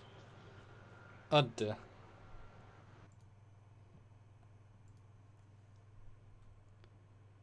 Oh dear. Let's just close that and see if he'll come back in a minute. But guys, do vote in our do vote in our new poll. There you go. We're at 32 votes. We do love a vote, but I think I like the Bard too. Definitely could have done with a bit more. Well, it's more a nighttime bar, isn't it? Yes, Rust Knuckle. He has to be. That's the only thing that makes sense. Remember we had that debate a minute ago. But has to be. What happened? You died, Jim. Oh, I'm back. Hello. What were you saying, Stuart? Nothing. What was I saying? Oh, franchising Quarks out. Well, yeah. I would say it's a bit dark. It's clearly a nightclub bar, rather than like a because Tenfold is a nice chill lounge. Most times quite bright. This is like this is probably after hours because it's dark in the hallway. It's dark in medbay when they go in the next scene. It's probably at night. It's probably late at night. It's like when you go to the hospital, the old trope of are they going to come to? It's always late at night. You know how it is. So all the lights are turned down. Would be my guess. Yeah. Ozzy, $2. Grudge is playing with Super Captain Foley today. Grudge can kick Grudge in the head. Oh. But no, it's a nice scene. I don't remember what they say though, but Saru's just being nice. Culber's nice. Cause didn't last week he call out Culber for being a good character? What did they talk about in this one? In this one, they talked about the difficulties of being a doctor and a counselor and taking care. And yeah, the whole riding two veil beasts with one buttock thing, you know. Well, I think he's 95% a counselor at this point, especially with modern medicine. I mean, who's getting ill? And they ain't space battling. Exactly. I mean, okay, yes, he did, I guess, hold a thing against Tilly's head to heal a wound, but let's not call that doctoring. Let's call that first aiding. Yeah. Healed. So, Yeah. Taylor T throws in $20 super chat. Thank you so much. That is awesome. Boom. More of those. Ones like that would be amazing, but that was awesome. Thank you. And he says, I had trouble pinning down exactly what I enjoyed about this episode. I just overall had a good time watching it. There was a positive vibe and saw more use of some different crew members. Thanks for the stream, gents. Well, thank you very much for the super chat and for watching. And I totally agree. This, with everything you put in that super chat, very good vibe. I even said that to Samuel, I think, during our review, that I felt good when I was finished watching this episode. And I don't usually feel good after watching a Discovery episode. I'm usually depressed or like, ugh, what did I just watch? This one left me upbeat, which was awesome. So, yeah. Yeah, it has an overall vibe to it. And ending almost exactly on the saving of entire species is pretty fantastic, and bringing someone back from the dead also pretty fantastic, even if it's a little bit easy. It's absolutely it's an unusual vibe one, and hey, good job. It's how Star Trek should make you feel, though. Like that's what I meant. I felt like a Star Trek episode, I also think very much like Mandalorian as well. The LED wall's biggest specialtiness is not the scope of which it could be used. It's adding these simple scenes with effortless CGI extensionness. So Mandalorian, you don't think, oh, he's in a room. That's an LED wall. But the room can be anything anything they want, and you're sold on the idea that, wow, they built this entire set in 2 days.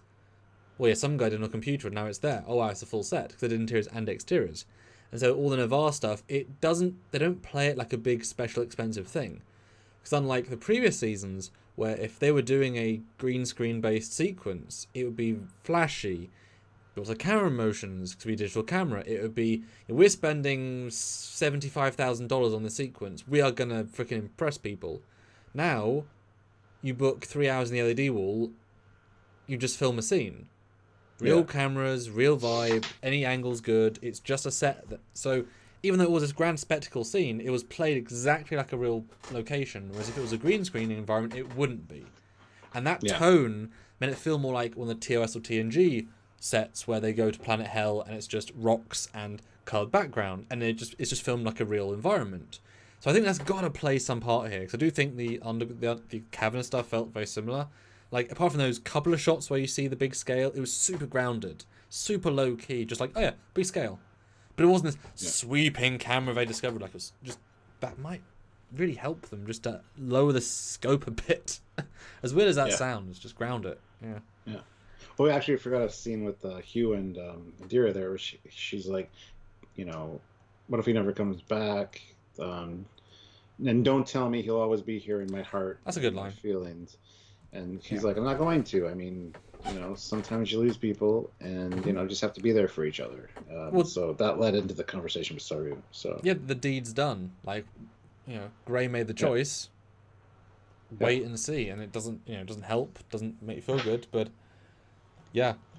Which leads to the next scene where she goes and just basically says, "I'm here for you." Holds his hand and tries to guide him, you know, talking to him. Super classic coma sequence. Yep, the coma sequence, exactly. Verbatim. And it's nice. I appreciate Adira's back in uniform. That kind of helped as well, because there is a certain, in the next scene, there's a certain distance between the two of them. I mean, it makes sense. This first time I'm seeing them in years, they were dead, blah, blah, blah. But being in uniform is like, oh, I've moved on, I'm this future officer, and you're still who you were. Just a small note, but I kind of liked that, you know, context difference. Very small, but yeah. Yeah. All right. So I choose to live. I choose to live. I do. Don't stab me. This is a fucking great scene. I 100% absolutely choose to live. Yes. That's a good Tilly moment. Michael, and then Michael and the mom. How is this a move though? How is just being 50 feet away, and then 4 feet behind? How is that a sneak attack? I'm sorry. The sneak attack is like both next to them, grab the arms. I can't move. Like, it was the worst bait, and you know, but whatever. It was instantly undone. So who cares? Beamer's sword out of her hand or some shit. Like, shoot with a phaser maybe, because that's the thing. The mum could have been behind her. Done. A low stun, so she's still conscious. You can talk to her, get the answers, and you're not going to be in danger of having your throat slit. Yeah. It's definitely a bit of because we have to here, rather than because it makes sense. Contrivance. Yeah. But I mean, the thing is, they spend a good 5 minutes with a sword to her neck, and we have to get there because that's when the real story starts. That's when the real emotion begins. So they kind of rush through this bit a little bit. Bit of a fight scuffle ends up with Michael's mom with the sword to the neck, and it's the whole get my warp drive back online. I need to make sure that these people are safe, essentially. And I love your comment here that, because I'd said everything felt a bit easy, but you had said yes, but it's kind of the opposite as well. That the mum got defeated instantly. I mean, within like 5 moves, this woman's far better. Because of course she is. I mean, this is if this woman is a true Quat Mulat, meaning trained from birth. Michael's mum was a Starfleet scientist who then bummed around the universe for a year or two alone in a spacesuit trying to save the universe, and then joined this regime, and then only for a couple of years. So she's not even remotely as well trained by an absolute mile, and she's defeated instantly. Like, not even an inconvenience. I didn't notice that the first time, but it's like, well out of your depth here. Yep. That's why phasers would be quite important. Because I was expecting this moment is perfect for, you know, just pulling out a phaser and then you get that moment of, well, can you shoot? Can she dodge the phaser hit or whatever? And then, but Michael was like, Poof! And Tay's like, that was a good shot. She's like, I know, I was best of my class. You know, very Michael Burnham moment. But they resisted. It's full-on diplomacy here. It's full-on discussion. My God. My God, Stuart. Yeah, surprising. It's amazing. Yeah. So basically, orders Tilly to fire up the warp core again, but we've got a few minutes while she's doing that. So let me take a look. Which is a total lie. She can do it in like 15 seconds. Yeah. The way everyone's like, I'll totally fix it. Yep. We find out that they are the Abronians. The last of their kind. So, yeah. And this is where we find out their biomatter has high concentrations of latinum. That's why they're at risk from grave robbers. What drew her here, because they were under attack by the grave robbers, and then she came and stopped them. You see the battle, the sword fight in the eye of the one that dies. Hey, what a CGI quality of that eye. That's an impressive. Well, it would have been nice to have seen the reverse and see like some Hirogen or like another alien randomly. Like, who are these? That's just, you could have thrown in some easy aliens there. But yeah, platinum. That's a good reason. Yeah, this place is rich with people. It's gruesome, but yeah, I buy it. Yeah. So they've been ordering this new homeworld for a while, and as usual, as per these things, it didn't deactivate, it didn't awaken them when it was supposed to. So Burnham says that she's going to take a look and see what she has to do to bring them out of this cryostasis. So she has as long as it takes Tilly, basically. Which I like the.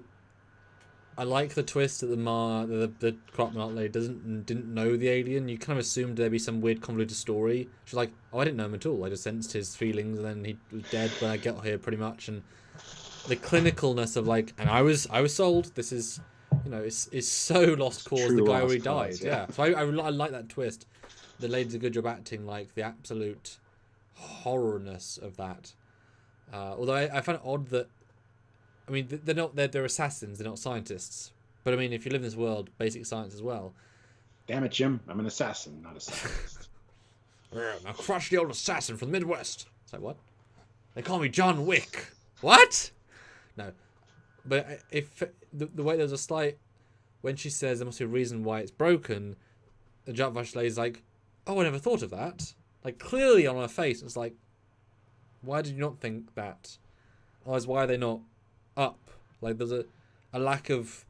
I mean, who says she's not the smartest woman in the shed, but it was like, you didn't even consider that?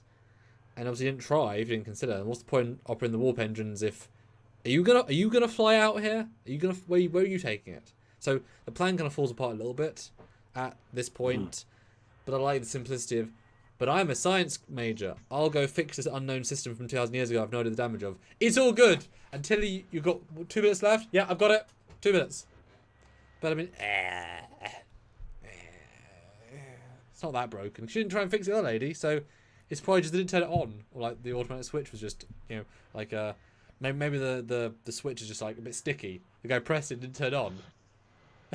I fixed it. I pushed it all the way down again. Or I unplugged the cord of the machine and plugged it back in. It's working now.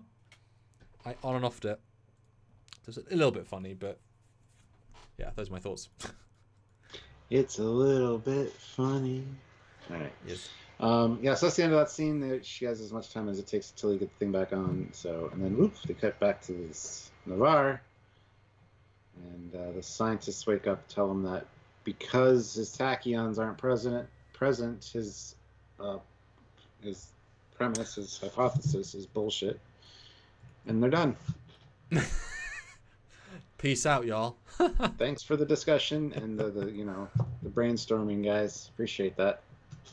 You wonder why some people don't like Vulcans as much. Although Sergeant Montgomery has a great other point. Not to mention that Romans are much stronger than humans. Yes, that just makes a lot of sense to the fight. Didn't even consider that, but it's true. Way stronger. Yes. Yeah. It was kind of odd, the peace out moment. Like, I liked the clinicalness of his note, but it's like they didn't feel like they tried very hard. Yeah. Or at all. They thought about it for 20 minutes. It felt very empty, but not in a we're hiding something. Just like It's like what do you mean Your present's right there. Try harder. Damn it. Your science academy sucks. Well, the president even is like, tachyons are superluminal. We have a witness here. They didn't think of that. All 6 of them. They would have glowed blue when they hit the atmosphere. So. Yeah.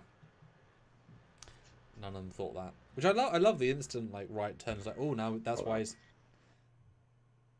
No, it's fine. Continue talking. Okay. I did quite like the... Well, Alan, I mean, that's not how the telepathy works. and also, maybe they're evolved to this point, but they certainly can't do that other times. Maybe the device, maybe the chairs they're on are telepathic boosters, but they should have said that. That would have been nice to have said. But I do like how we're instantly like, let's use book. It's always here. The president's proactive. And Stamps feels guilty, and Book's all for it. And considering this is the president of their entire society, who's trying to balance the political aspirations of two giant races, she is willing to cross her mind with this random alien man that she's never met except once, maybe. She is very eager to find the truth. So that's a big moment for her as a character. Yeah, and I also love Stamets' reaction to it. Like, no, that's going to re-traumatize you. I've been through this. I know what you're going through. You don't want to do that necessarily. But Book says, no, I got to do this. If it can help, I want to do it. And Stamets doesn't argue with him. It's not like a drawn-out conversation like it would be with Michael Burnham. It's, oh, you want to do it? Okay, you can do it because, you made a good point. So, yeah. But also, I did already get the sense, because she actually says, my melds, because you don't remember the blue haze, and I don't remember seeing a blue haze either from the first episode, so I knew this was not going to be a success, but I remember thinking... Oh, what? I was going to say, but yeah, then they start the mind meld off with a blue. I'm like, oh, there was blue there. Okay. No, wait a minute. No, there wasn't. Yeah, well, apart from that, apart from that initial CG trick. But I was thinking, she says explicitly, mind melds can help you. You see more than your brain remembers, and so there's other stuff. I was like, oh, he's going to see something new. Like, that's pretty obvious as a setup. But I was like, okay, great. Who knows what, And then we also get this kind of first-person perspective, which I thought was rather good. Kind of going into his own. It was just a good effect. And we sort of relive the scene again. It starts out with a blue haze, and you see his eyes. And the ship's blue as well on the inside. Yeah. Yeah. Yeah. Let me see the moon get hit again. Stock footage for a third time, but that's okay. I love how it freezes. Yeah. The thing's coming towards you. I have felt enough. No, wait. What I need. Like, no, wait a minute. And yeah, he goes back and revisits the last time he saw Leto and his brother. And in fact, was... Oh, sorry. I was going to say, this was the sticky point for him. Turns out that Leto actually did turn around and realize that he loved him and all that. So, he feels the relief. So, anyway, continue. It's quite amazing though, President, to actively allow somebody to go back through his own memories while she's seeing everything. Again, further than the logical plan. This is pure emotion here. She's allowing it, so good for her. Mm-hmm. And the fact that she's felt all the panic of a world being destroyed, now she can feel all the love of... That's a lot she's having to experience here when she's not used to that, on top of her own personal feelings, whatever. Well, she saw his discomfort earlier and wanted to relieve it and at least talk to him about it. So I assume that she knows this is going to be good for him. So that's why she's allowing it to happen, which says a lot, speaks volumes for her character. So but it's a massive burn to take on. My God. That's what I mean. Yeah. So when we talk about character growth, it's so underplayed, but it's a really huge deal. It's like Sarek, giving Picard his insanity. That's huge. I did quite like the sequence, although it made me laugh at the, because I don't know why they didn't film at the same time. They have the real footage of them in a real forest. Fantastic. They cut to the CGI him on a green screen forest. It's like, oh, that is so radically different looking. Vibe wise the same, but it looks nothing like, it doesn't have the same feeling despite them literally in the same. I don't know why they didn't just film this one moment. Like, I think it's really well done, but it's so obviously a composite. I'm just like, you could have filmed these extra one line from one episode later. Actually, it makes sense. Well, the view from Book was he was there. He saw the actual forest. The view of Book is her seeing Book. She wasn't there, so of course it feels more or less real. If you really want to get into it. And also, he wasn't looking this direction either, so this is new, because I said to you previously, because you had said if he didn't see this, how could he see it? Well, because he said he turned to look at his brother. I can still see Book's face, even though I'm looking forward, and my brain is reconstructing it. But so it would have been kind of nice if you'd seen him turn in the scene. It kind of plays like, oh, now I'm in control, which he isn't at the moment. Yeah. But he is seeing the peripheral vision of this moment, and it is sweet, and the music's nice too. I thought it was a nice little beat, although it made me laugh. This last shot of him on the green screen, he's not doing contact shadows to the grass, I know he's in a memory, but he's so pasted on. It's just really like, it's just really funny, and it's like a 2D texture of it's just funny as a composite thing. He's crying and I love the way she ends it though. My condolences are inadequate. It's great. And then right away Stamets is like, are you all right? Did you find anything? He asked if he's all right first before he asked for the results. So good on Stamets for that. I do wish she had a little bit more reaction, but that also speaks to how good she's nailing a Vulcan. Like, everything's about the subtlety. It's about the half pause. It's about the little eye jitter. You can see it. You can see it. She can see she's disturbed slightly. It's so well done. Yeah. Yeah. But she's so well trained. Yes. Yeah. I just mean just a bit more. The fact there's even a hint of it there means how much it's impacting her. Yeah. I know. I just want a little, like 5% more. No. I know. I just. And also, I'll be back in 1 minute. If you just want to set a super chat goal, I'll be back in a moment. Sure.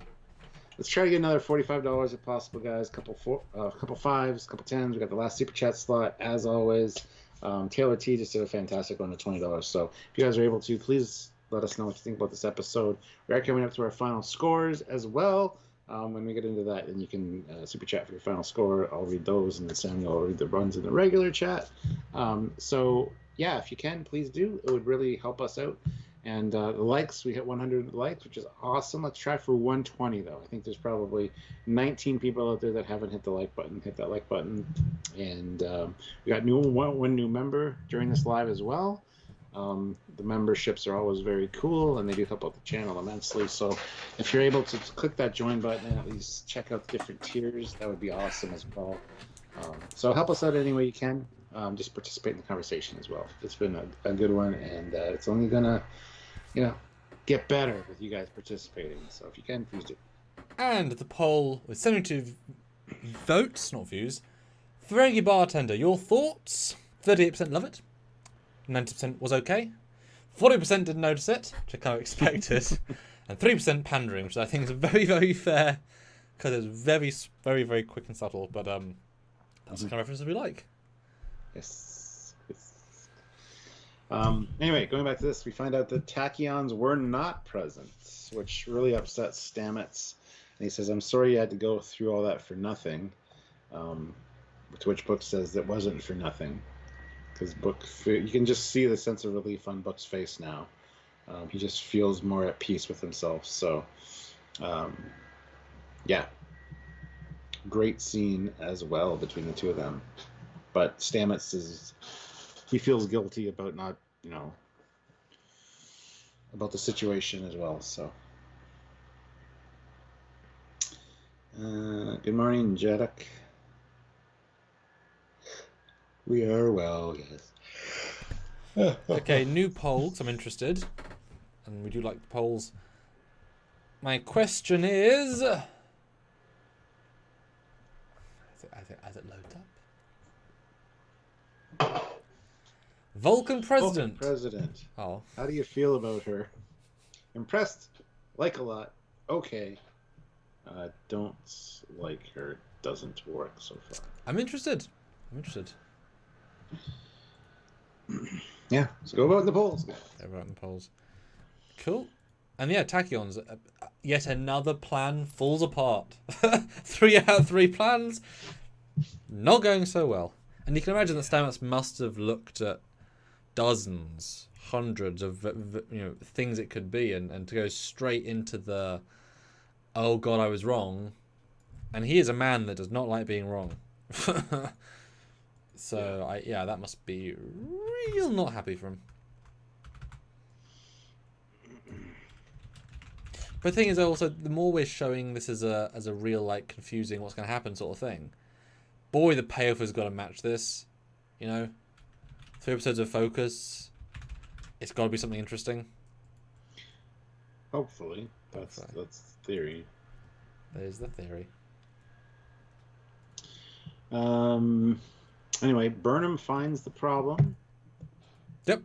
No information, no context, no discussion. Just fix it. You know what? I was fine with that, actually. I was too. Just solving the problem. It's all good. Well, a lot of these cryo systems you assume are pretty similar in design. I mean, how often was Scotty like thrown like, wow, here's an engine. Now I can work on it and fix it. Well, I just meant more in the context of it was so easy. We didn't spend time on it. I liked it. It didn't need extra exposition really. It was fine just to kind of, yeah, next scene, you know. Yeah. Yeah, she fires it up. They're all waking up, and really great CG shot of it all appearing. Lovely sense of scope. Lovely, yeah, that was really cool. Cool effect. Yeah. And then the great line: "This path is at an end, Giovanni. The next path awaits." Lowers her sword.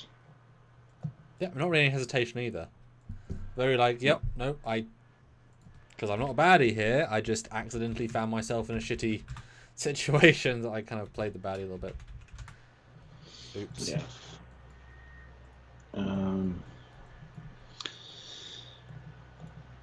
We get the cuffs, and yes, she's going to juvie cuffs. Now. And yeah, she's like, I understand what's got to happen, so that's good. But she did achieve her goal, so it could suck, but I mean that was what you came to do, and you probably saved 1 billion lives. That ain't bad for a Tuesday. Why are you laughing? How do you know it was Tuesday? I thought it was Wednesday. This whole episode. No. Anyway, they go back to the ship. They pray over the dead one, the dead Quatmalat, and boy, was she underserved. Yeah, well, like just you were there to be. Oh my god, you should have worn a red version of the suit. They missed a trick, like a red band or something, because that is a red shirt if you've ever seen one. But at least, and the fact that she got a line of dialogue when she had to be paid higher than an extra. Yeah. Because, yeah, that's okay. Then we see the Albronians taking off to their new homeworld, and you got some ships flying around, some looks like fighters doing formation. It's really cool. It's really sweet, actually. It's a very well little scene. Doesn't linger, and the ring's lovely, and yeah, it's nice. The whole you gave them that, no, we gave them that thing. So yeah, it's nice. One of the better start that helps the starter vibe massively. That's one of those big moments of yes, okay, that's what we're doing here. Absolutely, yes. Things are followed up on with payoffs. Fortunately, Discovery's not great at that. Neither is Picard, though, so it's a common problem. And then the conversation between Tilly and Bernard's mom is great, talking about the path thing and how that's just a smaller, it's abbreviated form from a longer saying. The path you are on has come to an end. Choose to live. Or I kill you. If you find yourself at the wrong end of a Quatmalat sword, it's pretty easy to see that particular path is over for you. You either move on to a new path and live, or you can stay in that. I love it. So, I mean, she's definitely learned the Romulan arrogance. Yeah. But I'm okay with that. I'm okay with that. I thought it was a bit of an odd juxtaposition. Like, they've never spoken before, and here we cut into a super casual conversation, like they've been best friends. Not best friends, but like it works fine in the scene. It's just like I would have it works. I was gonna say it works fine because of the hours of travel time that they might be doing. We don't know how long it's taking. Well, they say there would have been some back and forth, right? They say today, but yeah, who knows? I wish we'd seen her just walk up to him and say, "Mama Burnham, can I talk to you for a second?" Yes, what is it, child? Like that, just to kind of, and then see a moment of like, she's building up courage rather than hard cut to it. Small thing. That's fine. And Mr. Joker says, why always turning at warp? Because the CGI man doesn't like that. Although, is it warp? Because you shouldn't be turning at warp, yes? I don't know. Let's not discuss warp drive. They can't do it properly. Mm. Then we get mum and daughter scene number 2. Yes. And it's funny because it's the Burnham. Burnham hasn't said anything, hasn't been passive aggressive, hasn't tried to get any information out of her mum. Mum's like, right, I'm gonna candor you. Yeah. But yeah. I allowed you guys to come onto this mission because I knew that if you were going to do what's right, and you'd make me bring her in if need be. So, yeah. It's reasons do matter. Yeah, it's a really like let's jump to the end of the story sort of moment, but it kind of works. Yeah. And she's also apologizing, which is nice, but not really. It's a good little yeah. Good thing. But yeah, then they get back to Starfleet, and Michael formally requests that mitigating circumstances be taken into consideration during sentencing, and the president's like, "There's no need to do that." Boy, necessary. The second time you see Vance's unhappiness, you don't really see it first time because you're just wondering what's going to happen. Yeah. He is. Yeah. What does he say? Well, the prisoner over to custody for extradition to Navarre. Mm-hmm. And then, this is great, this conversation. You can tell Michael's pissed off too. And her mom says, "Peace and long life." And may you find peace with this, she says. Because Michael's like, "What the fuck is happening?" She asks if she'll be held accountable. Yeah, she asks if she'll be held accountable. He's like, "Hey, it's up to Navarre now." You know, you got to trust them. We got to trust them in this situation. And I don't know if it is implied they're just gonna let her off, or be punished. I couldn't tell by the context. What do you think? I don't think they honestly know what's going to happen. Okay, that's fair. But so I didn't think I didn't think it was they're trying to not pay for her crime and get her on the system. It's more a case of we'll just give them fully to Navarre so we don't have to have any political issues here. Like skipping a hurdle by just saying, "Take him." Damn it. Yeah. You know, like in James Bond, Die Another Day, when they swap Bond for the guy. It's just like, well, it sucks, but it's trade. You know. Yeah. But Burnham, boy, she keeps it deep down. It's all respectful and control. And in season 2 or 3, she's been, "I object," and I was like, "Shut up, Burnham." But she's like, and then she waits, and then talks to the president and Vance separately, and both in good conversations. It's remarkable, the restraint and evolution that only 5 months of being a captain has given her, Stuart. It's amazing. 5 months. Amazing. Yes, it's good though. It's very good. She still portrays it with a look on her face, but hey, yeah. Anyway, to find out that the guy that got killed had 2 kids and a partner and whatever, but justice will be served in time.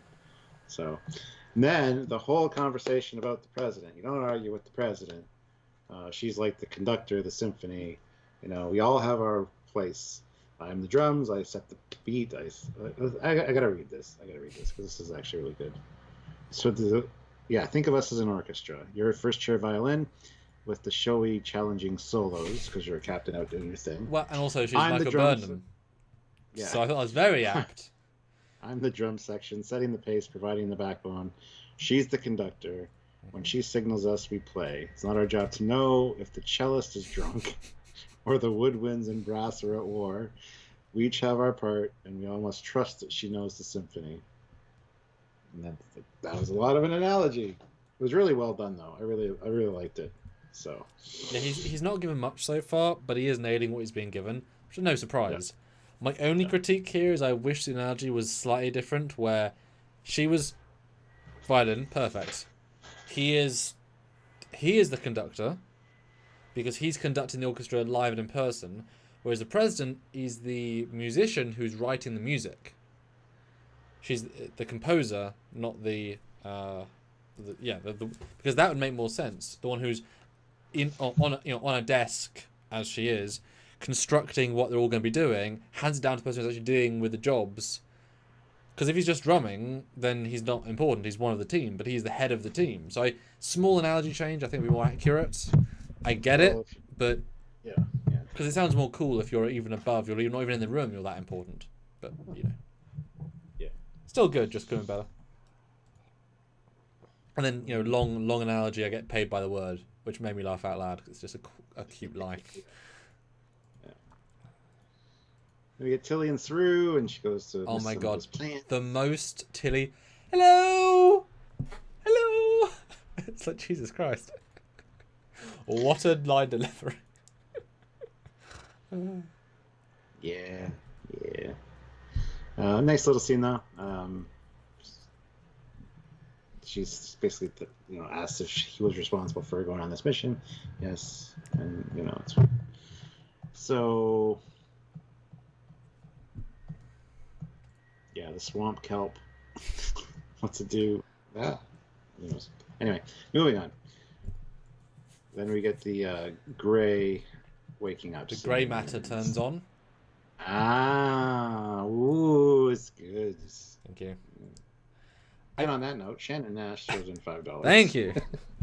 I'm a little irritated by Burnham's reaction here. She of all people should understand the intricacies of politics of justice. Right?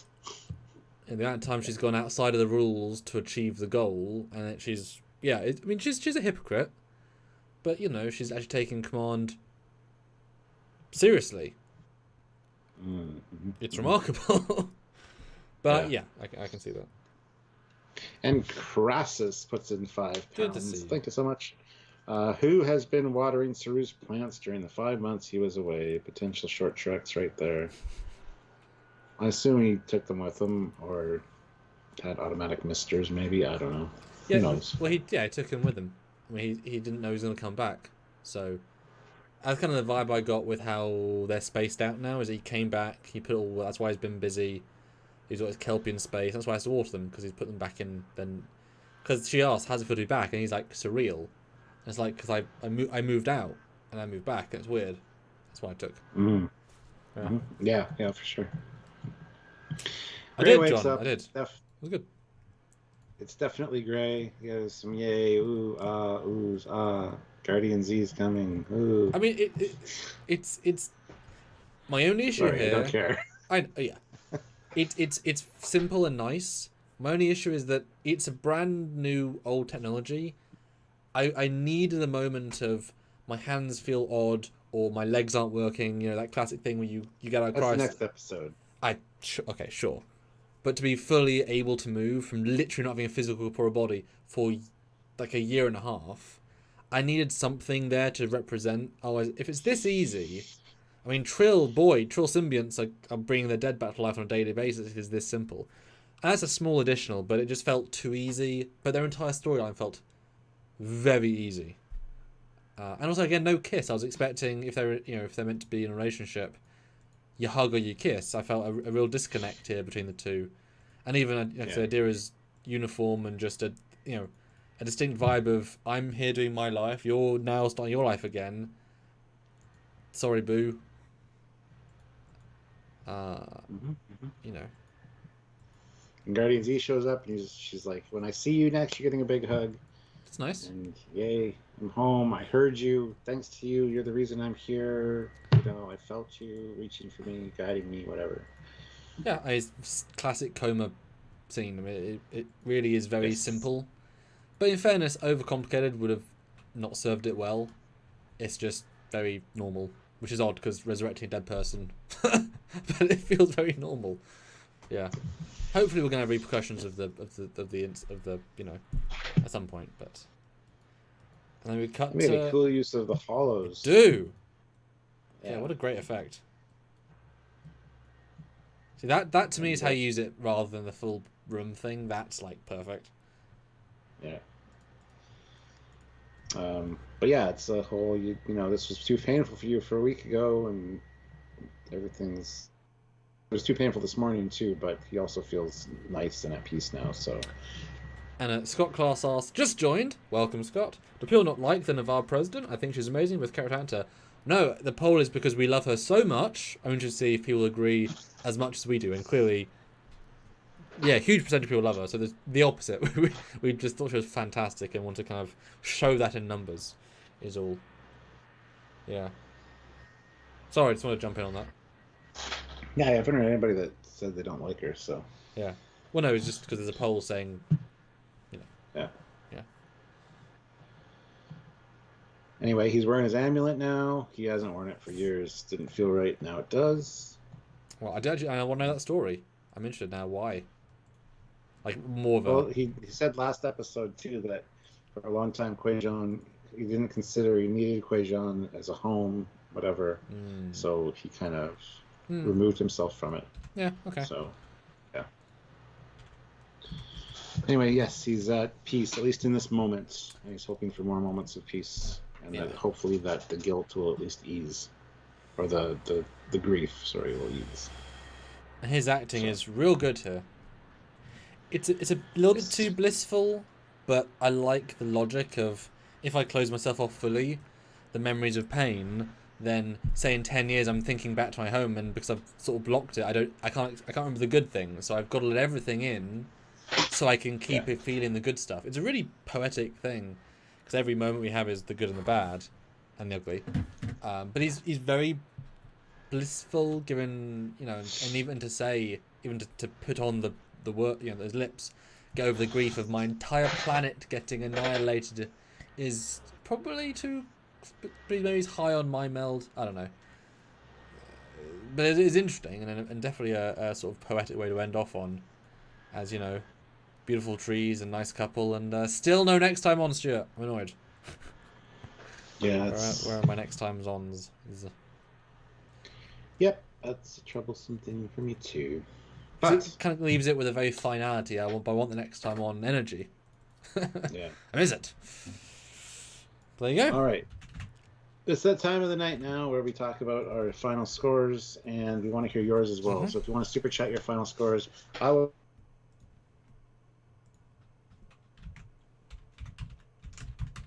Just put them in the chat and I'll read those out. So if you want to do so, please do so. There's our last super chat slot right now. Crassus has it. We honestly need another $30 at least. More would be good, but a couple fives would be awesome. So if you can, please do. Yeah. And 5 more likes. Let's get 5 more likes. Get up to 120. It'd be great. So yeah, my opinions on this episode haven't changed. I could have done without the Gray and Adira storyline, honestly. Or at least a bit more meaningful to the grander story. Yeah. I don't know. I'm not invested, I don't think, in that part of. I don't know. Those characters just haven't really grabbed me. So. Well, one's been dead with very little screen time, so they haven't really had a chance to. Yeah. But the Hugh and Saru conversation that became as part of all that was good. Like I said, Tilly was on point with this one. I like Tilly in this episode. Burnham was very good. Vance was good. There's just so much good in this episode. The idea of the aliens turning a moon or an asteroid into like a sleeper ship to save their species. Great premise. Well played, well executed. The fact that they look alien. We saw one. Their technology failed, so they've been at their destination for a while now. They just haven't woken up. All great premises, very Star Trek. And it just felt Star Trek. And it was nice to have that feeling from Discovery. There was no overacting or weird anything. It was such a good episode. And I really enjoyed it. Probably one of the best episodes of Discovery for me. So with all that being said, my ranking for this season, I'm going to give it an 8.7 for this season. I'm so glad you've accustomed yourself to it's a lot easier. It's a lot easier. Yeah. I thought it was a bit of a cheat at first because you got to be more hardline with the other way, but there's room for finessing, especially when you're doing things like this because there's so many variables. Yes. Yeah. 8.7 for the season for all of Discovery. All of Discovery, this is probably going to get a 9 for me. Oof. Damn. Well, yeah, I'll go with 9. Okay. Like I said, one of the best Star Trek-y feeling episodes, so yeah. And unlike the Red Angel one with Pike, which was also a Trek feeling, that had those weird season 2 problems, this was kind of missing those. Mm-hmm. Like, the traps are more just a less well-developed bit of a scene, not the actual scene itself. Or like or a sub-story or whatever. Yeah. Way more mature writers. Boy, it helps. Boy, it helps. But yes, guys, we need another $35. Absolutely minimum. Not excluding the brand new orange one. 25, 30 if you can, guys. We're so close to our minimum. We really, really are, if you can. And everyone put their scores in right now as well. I really want to read those out. Say 35. Do you want to read the super chats and I'll say my thing? Yep. Squadron Course, $1. Going for that last super chat slot. Sergeant Montgomery, $1 as well. Area 51, $5. Oof. Still happy Vance isn't evil or stupid so far. Yes. And TX Stephen B throws in $25, which is awesome. That is, thank you so much. That's amazing. A jump. Big old jump. Yeah. I really enjoyed this episode. It did feel a bit rushed with all of the storylines and left me wanting more. It seemed to go too fast. Looking forward to more character development and the Federation rebuilding. 9 out of 10. Oof. So I didn't think it was too fast at all. I thought the pacing was perfect. If it was any longer, the one that stretched out for me was the C plot with Adira and Gray. It just seemed like filler. Well, those scenes were slow by the very nature. Yeah. So yeah, it just the whole waiting to see if it worked. Like you obviously know it's going to. Why even bother? Yeah. You know. So no, I disagree. I think the pacing was very good in this one. I could have engaged. So. I could have actually have done with a scene instead of the scene with Adira. I would have been better, and see if you agree. In that scene where they're just waiting, they're going to be okay or not? They should have.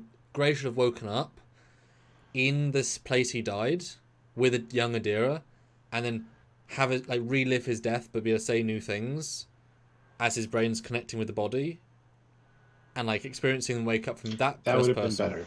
Yes, that would have made me feel engaged in it. Yes, absolutely. Because then you start with, okay, this is where I am, and then Adira then you hear the stuff from the outside world. Yes, Adira then changes her dialogue to this, and this. I think that would have been a much stronger first person. Yep. Then it's kind of like pulling you out. Yeah, there you go. So my creative rewrite. I agree. That would have made me a lot more invested and made it better for me. So. Yeah, but it's a good baseline. We can only improve it. But yes, the poll was Vulcan President. How'd you feel so far? 40% impressed, 32% likes a lot, 25% okay, and 3% don't like. That's a really good result, Stuart. That's pretty. It's as universal as you can get, pretty much. And guys, yes, $35 more, and we are right close. So yes, my closing thoughts. It's good, strongest of the season so far, which is good. Missing that secret sauce, but it has a lot of nice beats. I do wish.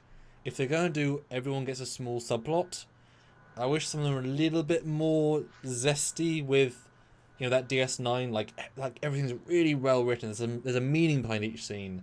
Whereas just having Saru say to, Culber something that's good but not great, it's like, it's good, but there's, whereas whereas the Saru leaving the Tilly scene with the don't eat the thing and then not saying it, that's a sting, that's a good bit, and then at the end with the touching it, those are good, those heighten those scenes to a bit more fun, so it just needed a bit more of that, and definitely should have had a drink from the bar tender man, that would have been good.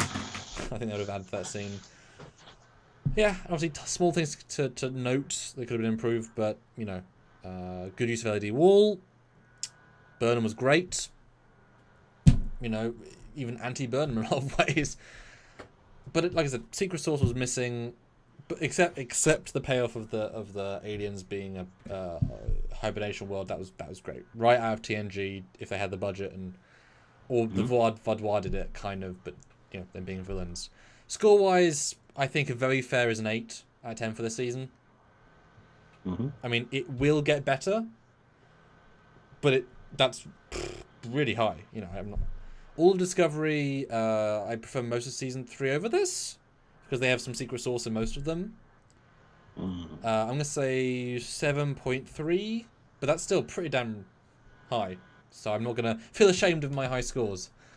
Just, you know, yeah, cool beans. Okay, cool. Yeah. Let's see.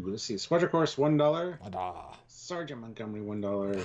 Squadron Course $1. Squadron Course really wants the last super chat slot, and right now has it. So, Raj says, when do you think that we'll see the return of Jet Reno? I don't know. Soon. Episode 6. 6? At the earliest. Well, because this episode is it feels like the end of story batch 1.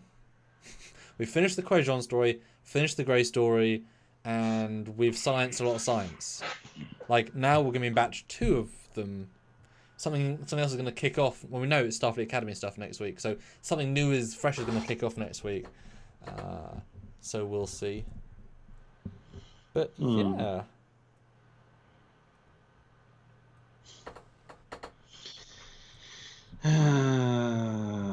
Well, that's true. Yeah. That's true, Colin. Yeah, maybe Sung could have been the one. Maybe they could have had Brent Spiner cameo as a hollow Sung to help describe how to use the body. It's definitely could have been done. Yeah, absolutely. Have Arak Sung be like, no, excuse me. I know how to use this technology. I invented it. You're a hollow. I know I am. That's not the point. That'd have been good. Yeah, that would have been fun. It's like when Rob Picardo appears for like 45 seconds in DS9 with the EMH Mark II with, like, it's the shortest cameo ever. I guess he's later on with the, like, as the Doctor, I mean, or as the EMH for a few seconds, and then he comes in as Zimmerman. It's like, oh, there's the classic Doctor for a second. Then he's Grumpy Zimmerman. Or like in First Contact. It's like, oh, that adds so much, though. Squadron or Sergeant Montgomery also wants that last super chat slot with $1. So, boom. All right, guys. It's been a long one, but it's been a good one. So that's good.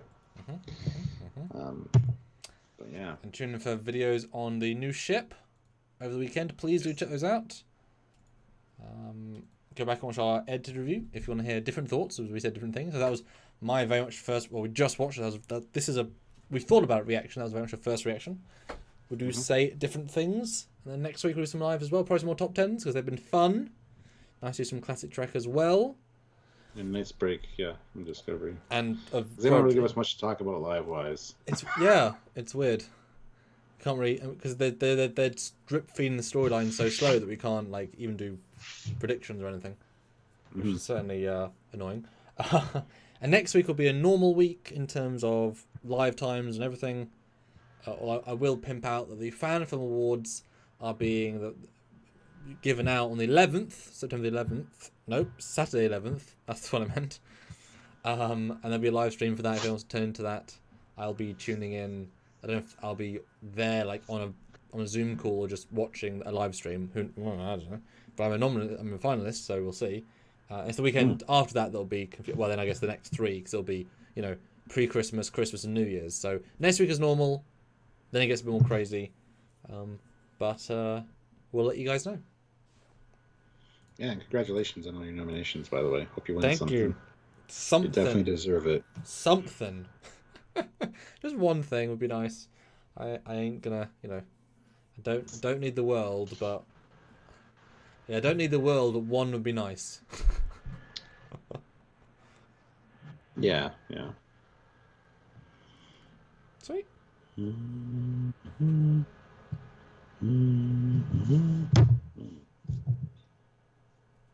What? You can take us out whenever you want, Stuart. Oh, that's all right. Cool. Well, thank you guys for tuning in. Check out our content on the weekend. It's ship related. We got a new ship, so check that out. So you did say it. All right, I know.